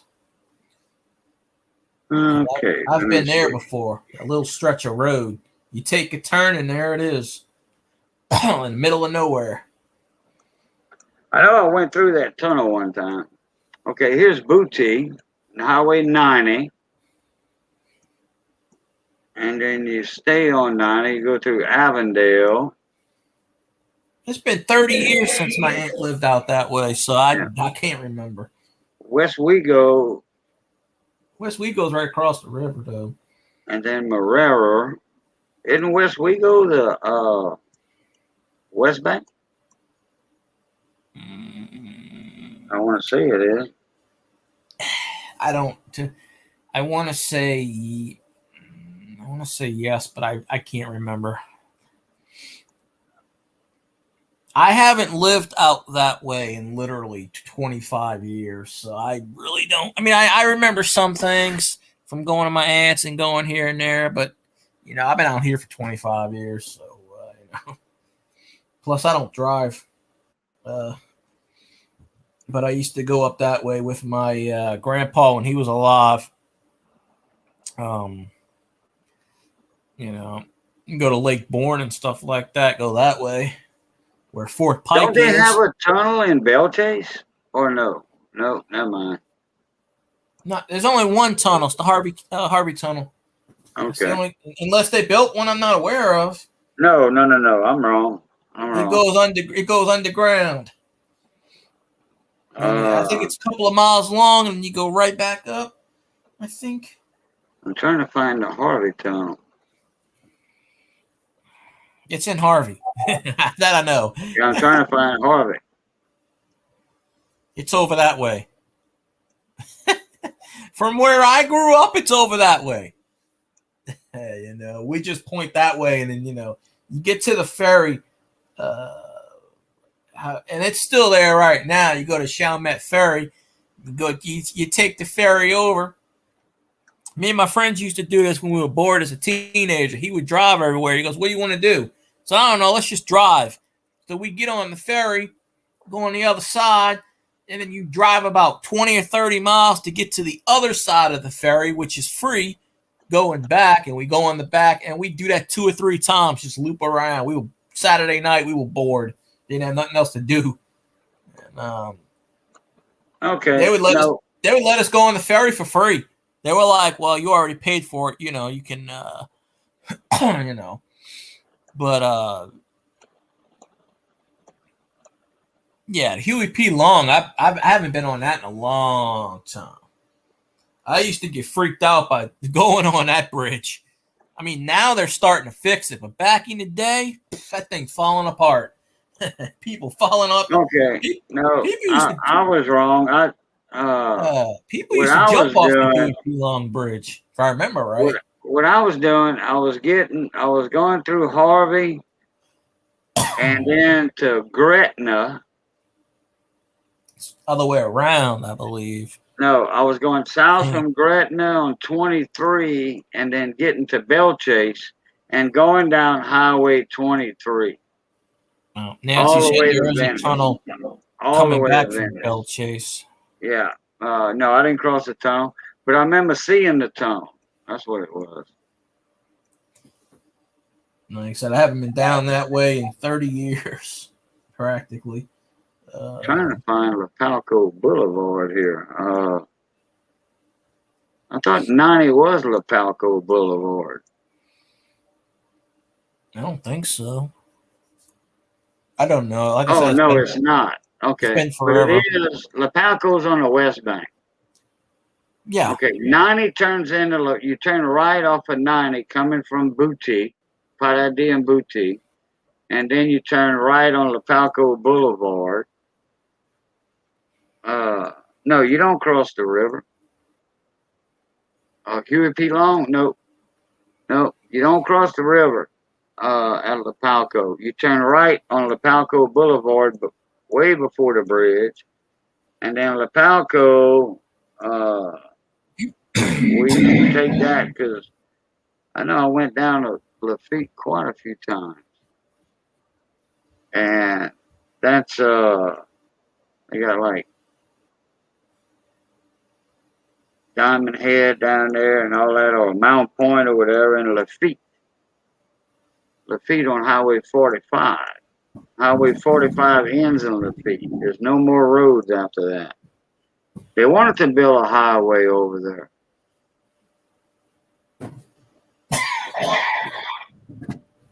Oh, yeah. Okay.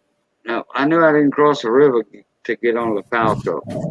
Highway 90 goes to, Lapalco ends at Highway 90 if you're heading westbound. Well, eventually you'll hit the water if you keep going somewhere.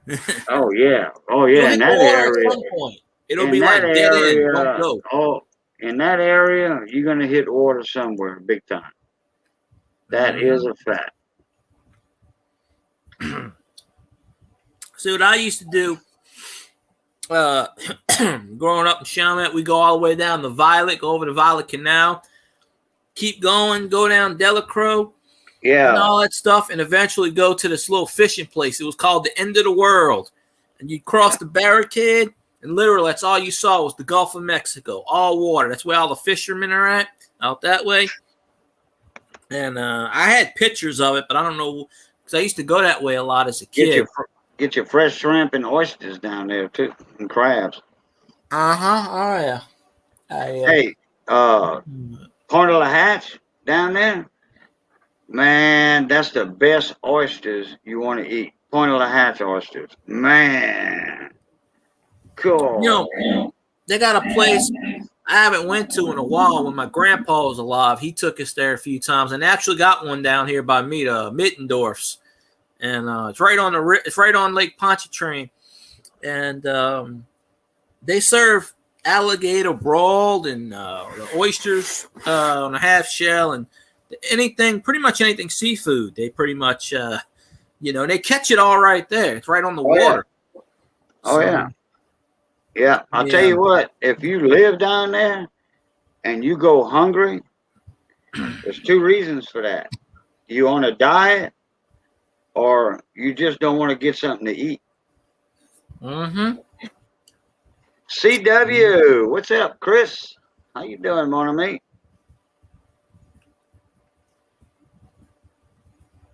Yeah, Manchac, down there about. You talking about Manchac? Bayou by Head Island and all that?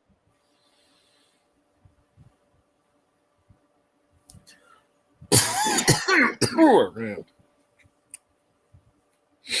Coughing up a lung. I think maybe the zombie flu got me. Yeah. Yeah, what you were talking about earlier about the zombie on the cell phone, what's that all about? Oh, you mean this? I was typing in the emoji zombie because somebody was asking me how to do it on the phone. And I said, you type in the semicolon and then just type the word in zombie. Oh, okay. But it wouldn't work. It wouldn't work for him. He said he couldn't get it to work. I said, well, I'll do it on my laptop, my phone. Oh, yeah. I see it right there. I see the little emoji con. But on my laptop, it's orange. On my phone, it's purple. So. It's kind of greenish. The face, the face is always green, but you see how they got like an orange background or orange hair, whatever it is. Yeah, well, on the phone it's purple. It's purple and green or whatever color. It looks different. Different color emoji. Nancy Barr put up the Yeah. But I call it the zombie shot. Yeah, Aaron was like, before you end your stream, go get a magnet. And I said, I'm not doing that. That's a bunch of hooey. He's like, no.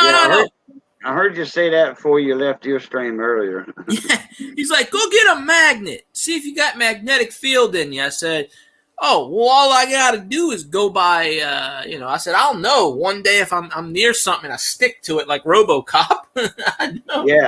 Yeah. Then I'll know. People are like, well, it's nice knowing you. You know what the loup-garou is, huh? Field guy? The what? Loup-garou. I'm not, it's not coming to my brain right now, but I've heard of it before. The Moondog Man, the loup-garou.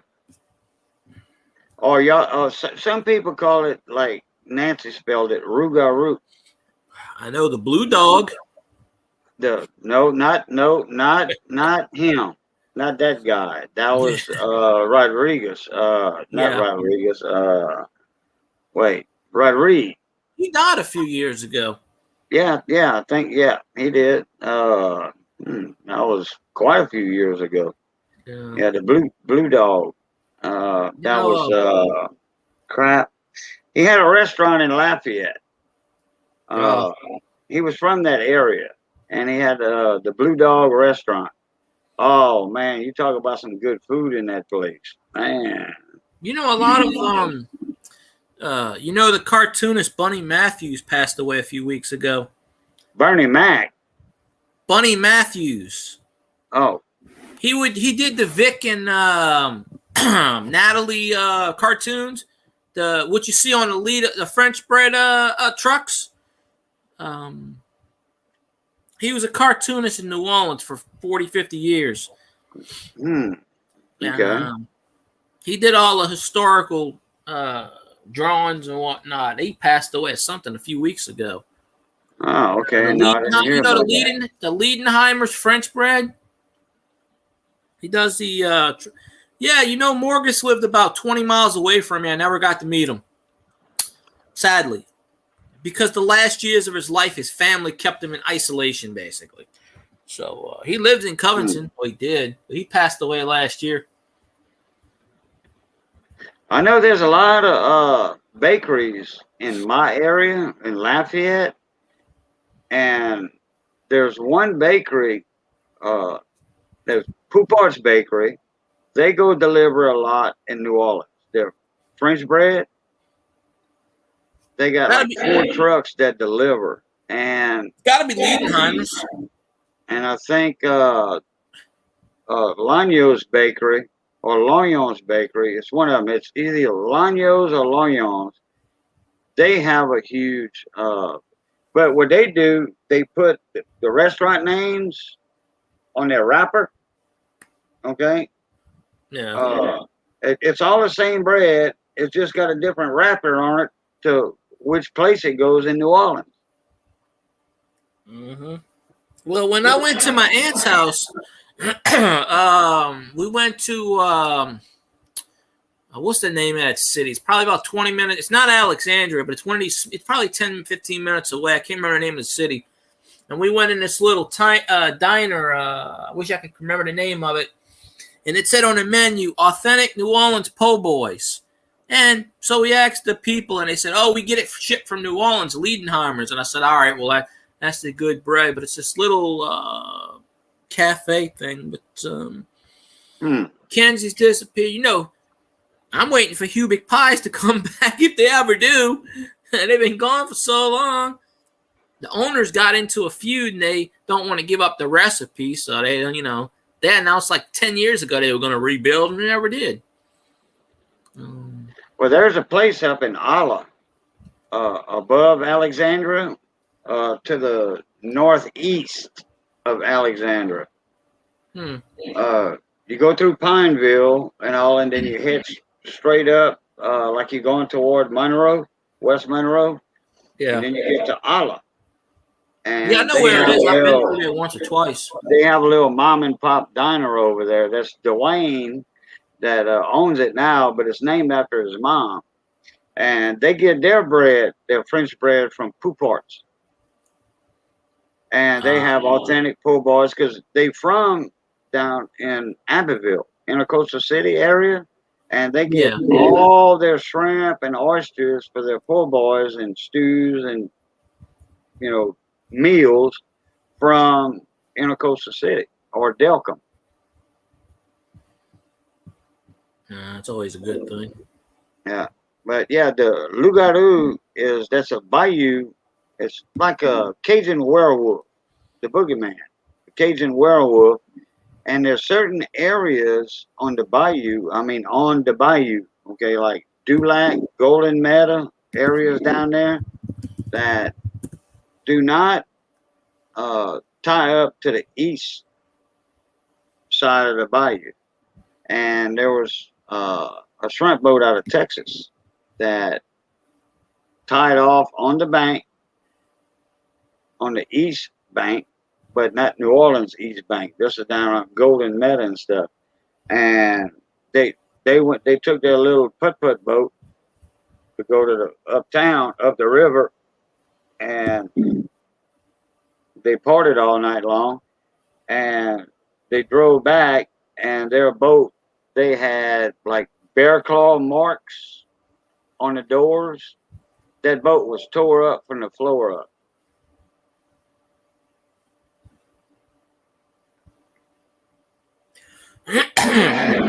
My grandson lives in West Monroe. Yep, that's Duck Dynasty. country. Yep, sure is.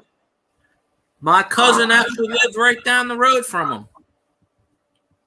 Before she moved, she moved from there to Shreveport. But before, she lived right down the street because I know the street where they lived at. Because she lived on a golf course in one of these luxury things because it was her and her husband, and her husband makes six figures doing when somebody breaks their arms or their legs, he's in the operating room. He tells the doctors where to put the rods in to assist the doctors. He makes six figures doing that. Orthopedic. Yeah, I couldn't think of the name of it, but the subdivision that they lived in, it was on a golf course. It's right down the street from where all the Duck Dynasty, where they live at. Because my cousin was like, see that street? That's where they, because they actually filmed in that area where my cousin lived. She lived on the 8th green, basically with people hitting golf clubs off her roof, balls off the roof.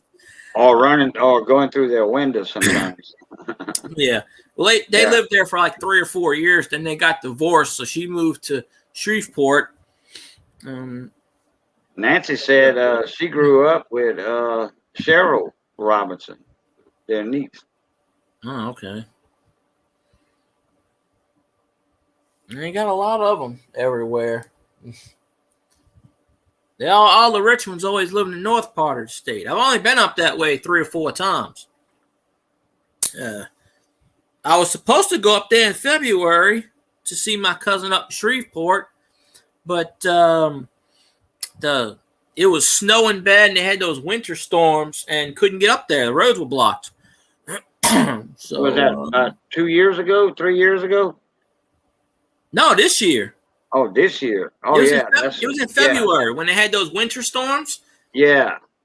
I remember that. Yeah, my cousin took a vacation, but she got trapped in. So what it was, she just said, "I'll just give up my vacation," because she's a store manager at J.C. Penney, and so she just said, "I'll just go back to work." But she took a week and a half off. But nobody can get. We were supposed to go see her, spend a week or so up there, but we didn't. So that's why I spent 4 or 5 days with my aunt. My aunt's supposed to be coming down here pretty soon. Yeah. Oh, she also grew up with the Landry, Troy Landry, in there from Swamp People. Chewed him. Well, my cousin was on Swamp People. Then they let her go, and her and her husband. I'm not related to Liz, Gator Queen Liz. I'm not related to her. I'm related. I'm second cousin to her husband, Justin Shope. Liz's husband. They live down there in Pecan Island on the coast. Well, she's back. Gator Queen Liz is back on Swamp People. I haven't watched that show I haven't had cable in about 5 or 6 years, so it's probably been a lot of people didn't watch it because they let her and her husband go off the show. Yeah. With what was the brother that they have 2 brothers on the show. One, Glenn, his brother died. The only person I know is Troy. That's it. That's all I can remember. Oh, okay. Well, you don't remember Liz, the one that used to ride with Troy? No. I haven't watched the show in about 6 or 7 years. Well, she was on it at that time. She was on it when it started. I got rid of the History Channel on YouTube for what they posted the other day. They posted something I didn't agree with, so I unsubscribed from them on YouTube. So Troy's brother was my bus driver. Wow. Go ahead. I mean, I've met some famous people, but not, that it just depends. Yeah, Shell Beach. I've been there one time. That was a long time ago. I think I was 21 years old. Oh, you're looking at way over 20 years ago. You're looking at, let's see, I'm 57 and I was 21. So yeah, you're looking at what, almost 40 years. Man, it's been a while. Yeah. Yeah, Liz was with Troy from the get-go, from the jump. Yeah, it's been way too long since I remember watching that show. And then Glenn, they had him living with them in Pecan Island for a while, and he was showing their kids on how to build cages, like for crabs and stuff and all that, and crawfish cages and stuff, which they already knew how to do that. That's just Hollywood stuff. Mm. Yeah, they script all that stuff. I mean, they make it. Oh yeah. That's all. That and the way them alligators roll and they fighting them gators and all that. That's all fake. Oh yeah. They don't do all of that crap. I remember watching it and I'm like, you shoot the damn gator, boom, it's done. You know? It's done. It's gone. They only roll over if they got somebody in a death grip. They don't do it that much. They want that for drama. Oh yeah, just going out there catching gators is boring as hell. You know, it's just like pawn stores. All of that crap that they get in that pawn shop, they pay people to bring their own stuff. Actually, all that stuff is all that's prearranged. If somebody's got something to show or sell or not sell, all that's prearranged. All of that.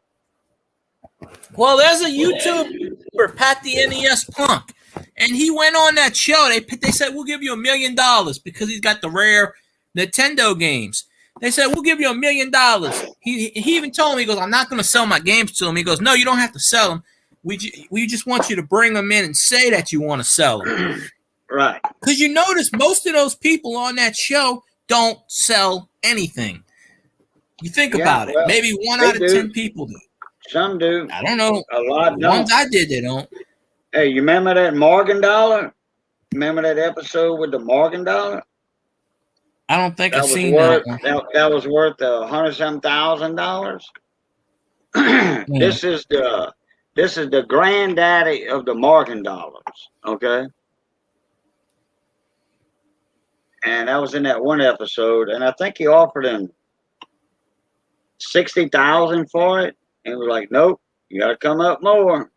I ain't taking $60,000 for a $100,000 coin. And I think he went up to $70,000 or something on that Morgan dollar. And it was in a slab, PCGS. And they even got a coin collector in Vegas to come and appraise it. And the coin collector appraised it right at 90 or 100,000, whatever. But it got up to 60 or 70,000, I think. It's been so long since I've seen it. The only thing I remember is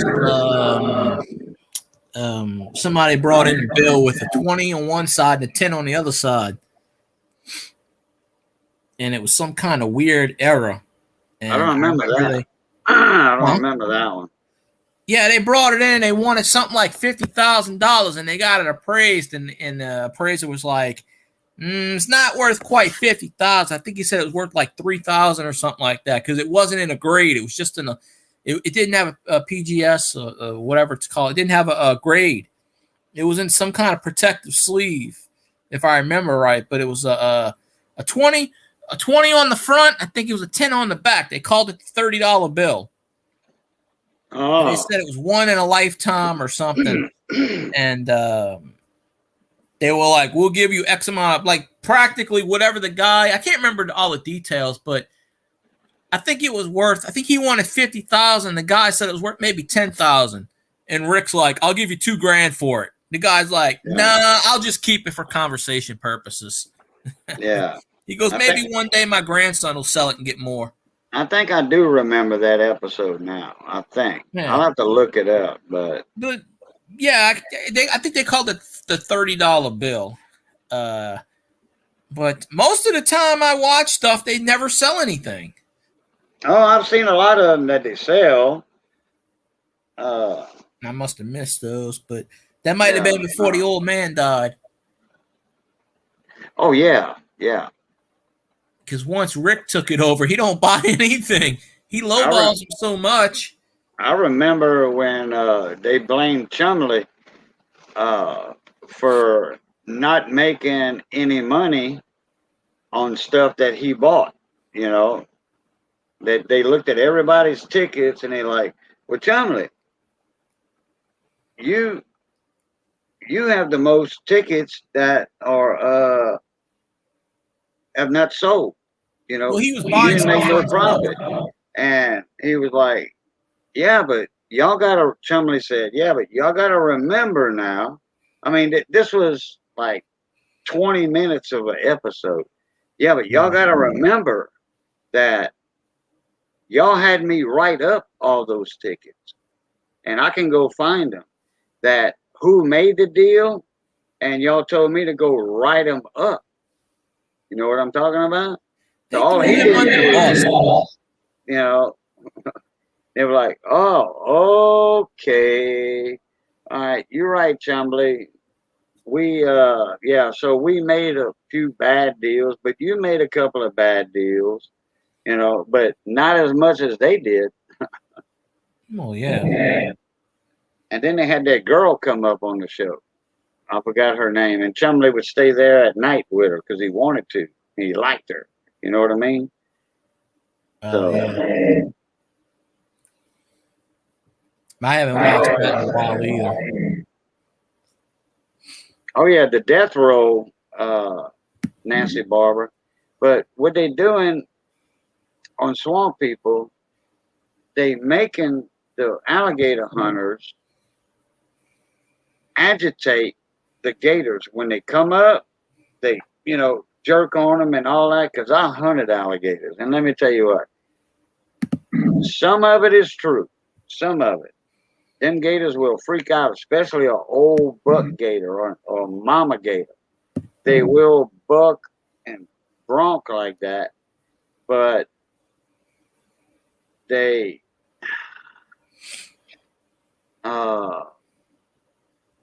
make them do it.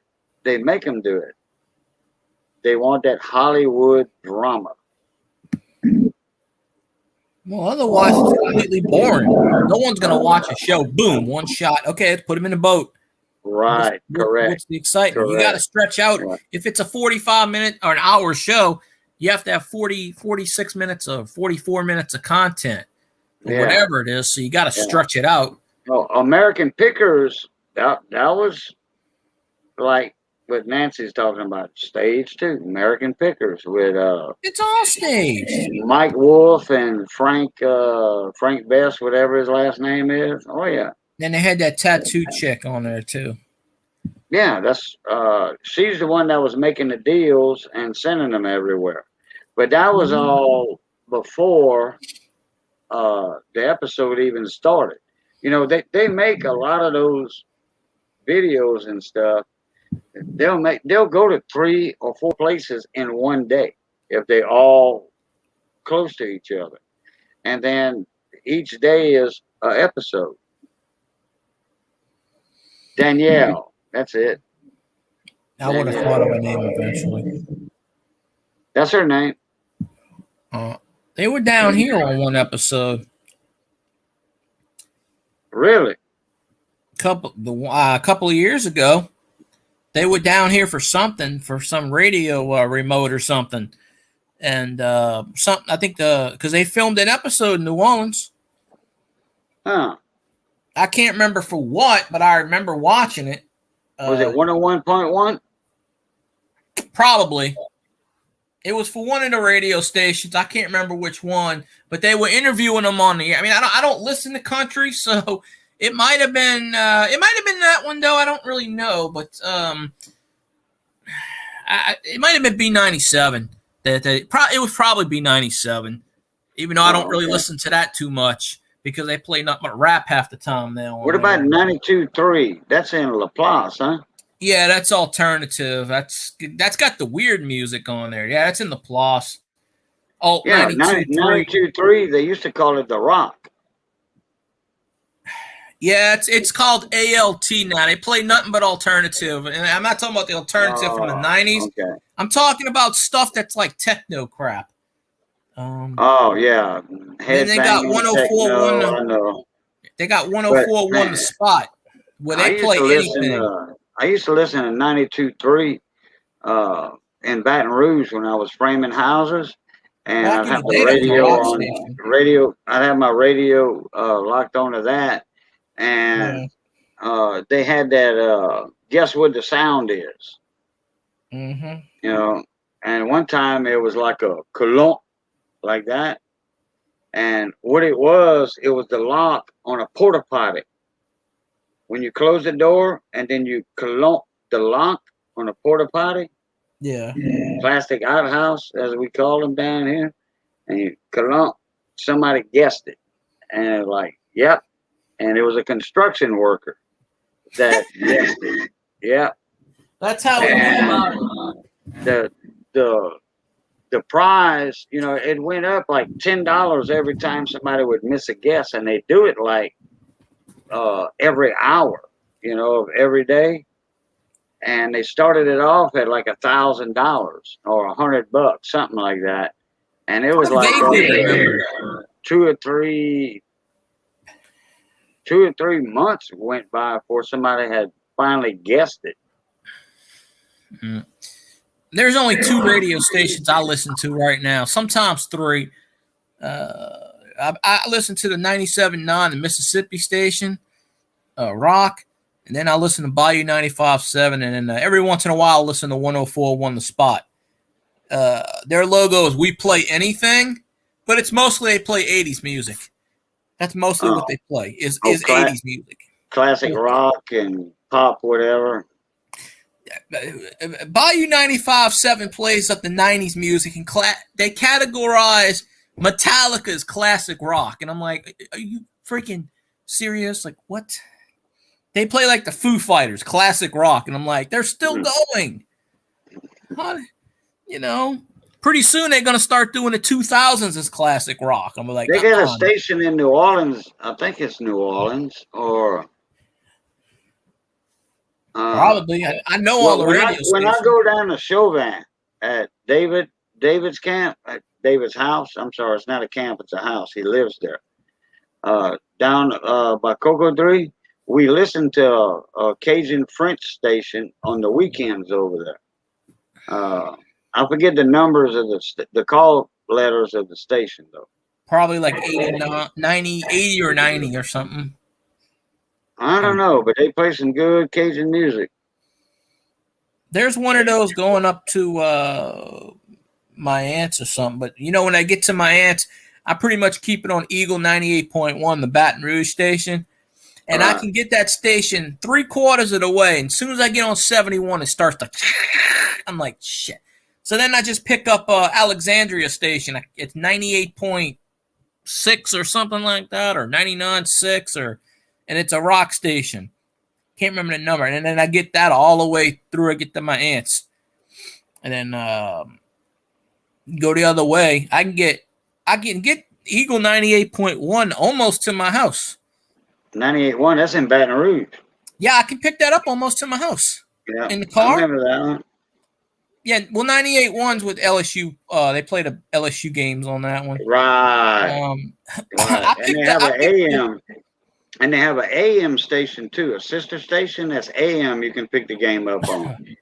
Just like WWL 870 AM, they got 105.3. No. But last year, when I went to my aunt's house, my uncle brought out his old radio from like the 60s or either the late 60s or early 70s. I can't remember the model of it.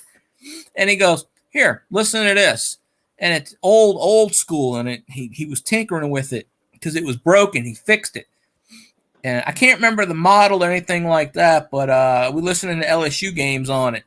Because I told him, I said, I don't listen to the announcers. I always listen to the radio feed. He's like, all right, we'll mute the TV. I got the old radio sitting there. I think he said it was from the early 70s. because he's got a lot of vintage stuff in his shop from the 60s and 70s and 80s. He's got all kinds of stuff back there. Hey, how far are you from Chauvin, Houma? I'm not 100% sure. Probably an hour and a half, I guess. Okay, it's about 2.5 for me.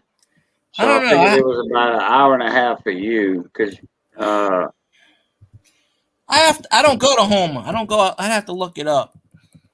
okay. I was wondering because we go down to the camp. In fact, we almost went last week. Huh. I put in Houma and they put Houma, Shanghai, China. Houma what? Houma. I put in Houma, Louisiana, and MapQuest brought it up. Houma, SHANXI, China. No available routes to China. Oh, you got to put a space in between the A and the L. I did. Oh. And it put that. Apparently, there's a city in China called that. Huh. I don't know, but I've never been to Houma. MapQuest says 1 hour and 22 minutes, 86 miles. Oh, okay. Yeah. Well, then you I don't go down that way. I've been to Morgan City once that way, so it's probably in the same direction. Well, actually, you're gonna hit Houma before you hit Morgan City. Yeah, I went to Morgan City once as a teenager because my dad was working for a freight company, and he would drive. He got paid by the mileage, and they would send him Mississippi, Texas, Arkansas, and he would get paid so much per mileage. And one time, I went with him a few times. He was delivering something. One time he delivered a movie reel. It was an Arnold Schwarzenegger movie. I think it was called Eraser. And they sent him from, because the freight company was in Kenner. So he had to go from Kenner all the way up to Arkansas to deliver a movie reel. Dang.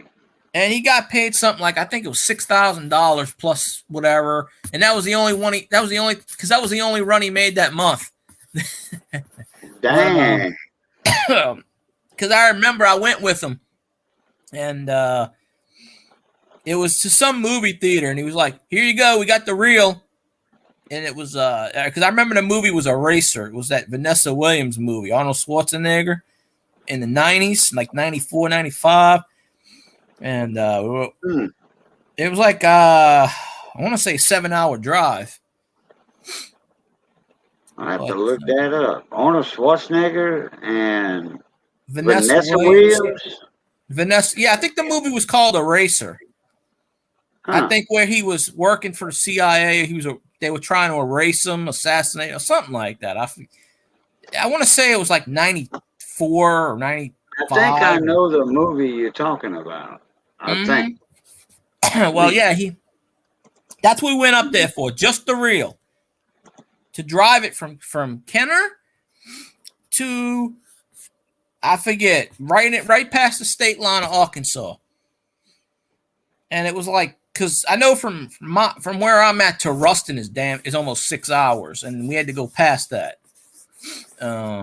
Eraser. Yeah. Eraser, like the eraser on a pencil. Yeah. That's what it's called. Eraser. Yeah, that's what I said. Oh, I thought you said racer earlier. No, Eraser. ERA. Yeah, it was a movie where I guess they tried to erase him or vice versa. It was in the 90s. It was like 94. I think I saw that. Yeah. Well, that was the movie my dad had to bring to Arkansas. I remember he brought I remember one time they had him because we had a big ass van and we had to load a couple of pieces of furniture and we had to drive to Houston for that. I guess it was sometimes it was individual companies, other times it was just individual people. And they would pay. The name of the freight company is Arch Freight Company. I don't even know if it's still around. It was in Kenner, I believe. It was right near the It wasn't too far away from the airport, if I remember right. It was either in Kenner or Metairie. I think it was in Kenner. And my dad worked there for about 5 years until he just he didn't want to work there anymore. He was getting paid good money, but he just got tired of driving long distances. Yeah. Yeah, he would get paid. He would do like 4 runs a month and get paid like 6, 7, 8 grand. Because he got paid like 50 cents a mile or something like that. And if he drove like 800 miles, both ways. I'll be right back. Okay. Keep on talking. Is anybody left? I don't know if anybody left. Nancy left. I think. Well, yeah, B97 used to be a good station. I'm sorry I wasn't paying too much attention to chat, but hey, if anybody's here, go check out my channel. I need 800 watch hours. Watch my crap, right? If anybody needs help with watch hours, I'll watch your stuff too. If anybody's still here. So see, I knew when I jumped on the panel, everybody went to sleep.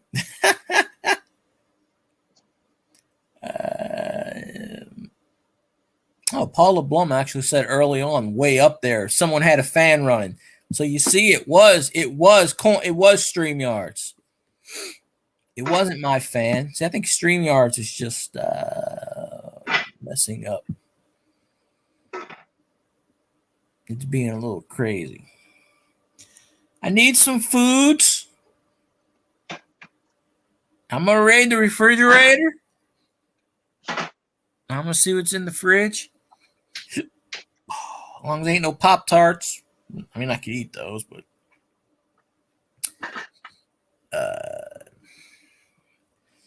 all right, whoever's left in chat, press a 0. And if you're not in chat, press a 1. Other than myself, obviously, Cajun, but I'm showing 4 people, 5 people. Mine says 3, but I don't know. Mine actually froze. The number keeps jumping up and down, but the streaming thing, I paused it right at I didn't restart it, so it says 6 minutes ago started streaming, and you've been on for 3 hours. been on longer than what I was on.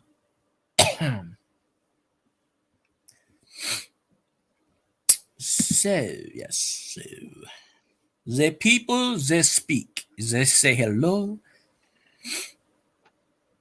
That's probably the ones that I can't stand. World.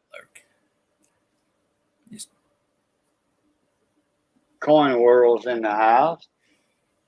I got something Coin World. Oh, I thought for a minute there you were talking about Dale, and I'm like, no, that's not Dale. Coin World UK. Oh crap! Hold on, I gotta check my red beans. Red beans? Oh, I'm coming over. Yeah, I told you earlier I was doing red beans. Oh yeah, that's right. No, yeah, Coin World. Well, I don't have a link. Cajun's got to send you the link if he wants you on the panel.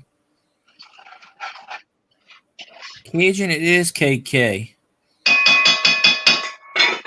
Come on. It is KK. Oh, hey KK, how you doing? KK who? Kathy's Corner. Oh, okay. Okay. I hadn't heard that name in a long time. I was joking on my panel. Well, not my panel. I didn't have StreamYards tonight, but I was joking on my stream. And I said, let me go to Cajun and see all the people who don't pop on my channel anymore. This is a joke.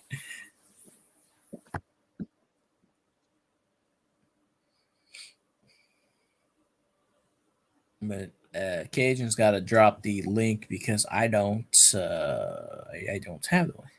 I'm still locked out.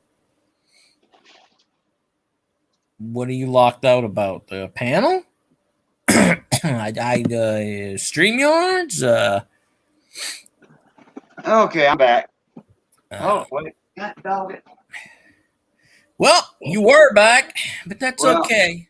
Yeah, I got red beans on the stove and it's starting to steam. And Ah. everybody already left. So I'm gonna have to cut this short. And I gotta feed my puppy dog. All that good jazz. Cajun, Well, it is KK. Yeah, I know who you are, Corner World. well, I'm by I am myself still at locked night out. now. So. KK, I checked that and nope. Nope. StreamYard's been acting funny for me lately. Last Actually, couple of it's YouTube. nights. I don't know, because I was on somebody's panel and it kept going. It kept lagging so bad. I can understand that because of the weather. That's what I attribute it to. But I tried to do StreamYards before I started my stream early, and it would not let me get on there. But I got no problem right now on here. So, except for what you said at the beginning. So. Yeah. In fact, who is it? Hidden numismatist. Yeah. The only way I can see him if he's a moderator in a stream. If he's not a moderator, I cannot see him.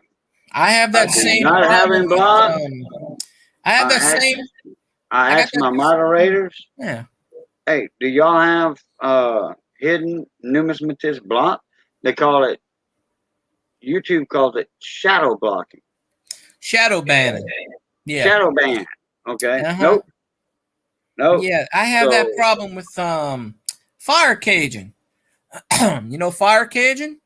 Yeah, I know Fire Cajun. I got that same problem with him. When he used to come in my streams, I could see him. Okay, when I go on peep, I thought he blocked me for the longest time.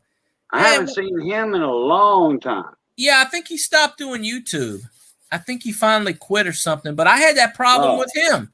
Like when I would go into the streams, I could not see him unless he was a moderator. And actually, there's one person that comes on my channel that was shadow banned from my channel. And I didn't ban him. YouTube banned them. And they came on my channel one time. And all they said was hello. A couple of months ago, I had the Google moderator team come in my chat and block my mods messages. And the only reason I know about that is because one of my mods, she sent me a screenshot. She goes, "What is this?" And I said, "Google moderator team." We weren't even talking anything bad. Google moderator team. I've seen that already. Yeah, and they were blocking my we were talking about nonsense. And she was like, "Hello, how y'all doing?" And they blocked her message. And they actually blocked hers. They blocked Texas Joe's, and they actually shadow banned somebody from my page because then this person got mad at me that I blocked them, and I said I didn't block you. I said YouTube shadow banned you, and I can't overturn that. I don't know why they did it, but she got mad at me and unsubbed me.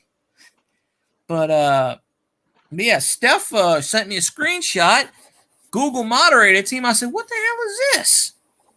I've seen that already. Google moderator team. Yeah, they came into my stream and just started. All they did was every time my mod said something, it could say hi, bye. They were deleting their comments, and I'm like, "What?"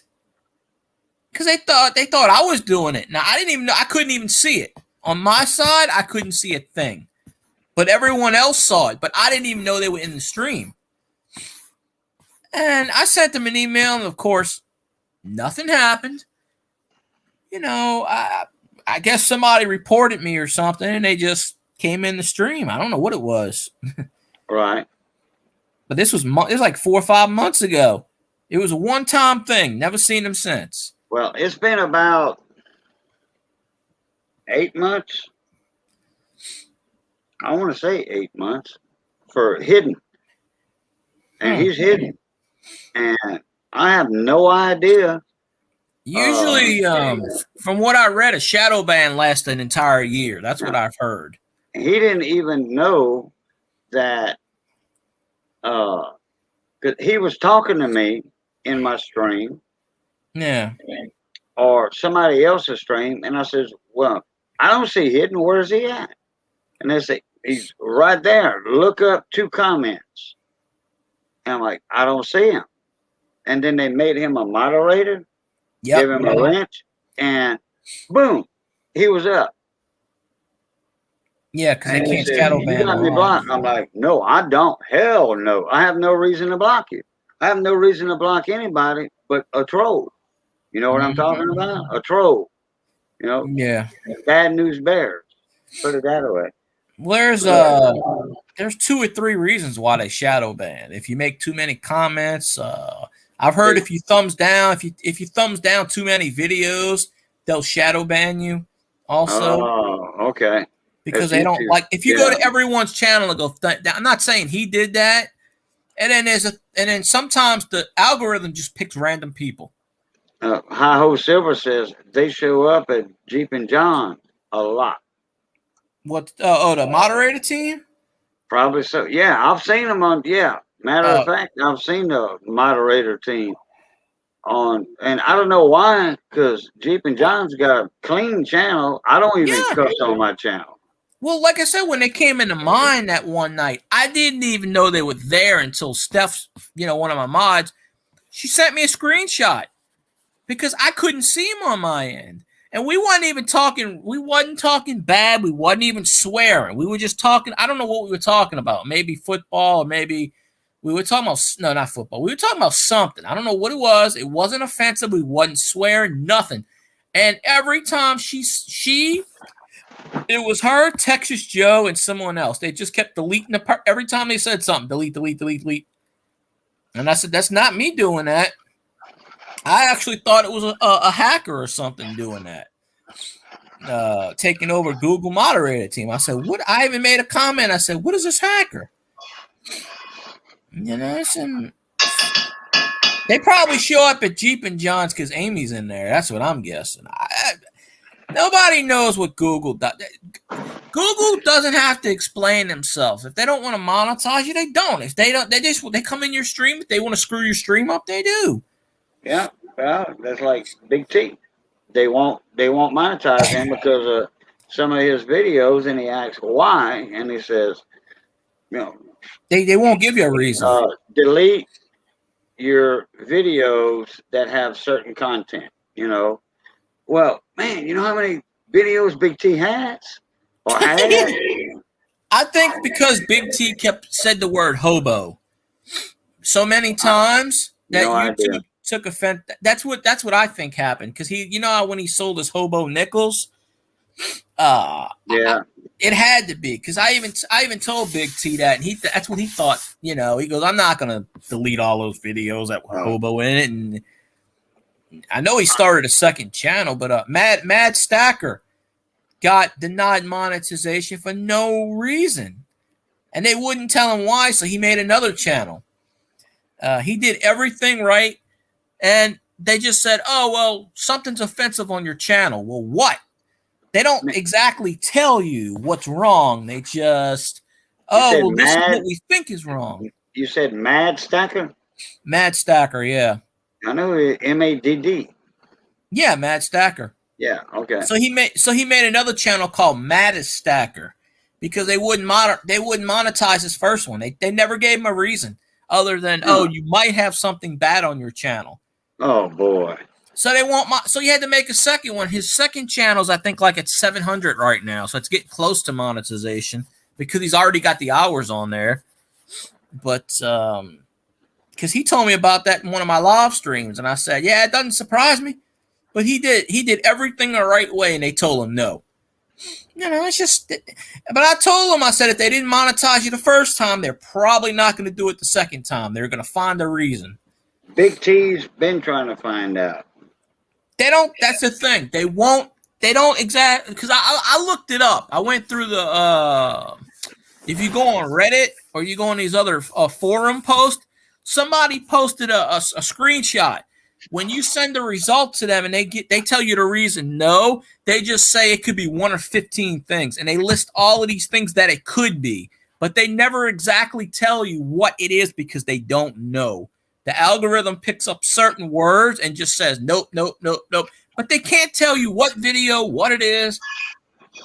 I'm waiting for that for me. Watch, I'm waiting. As soon as I hit 4,000, I'm waiting for them to pull that excuse on me.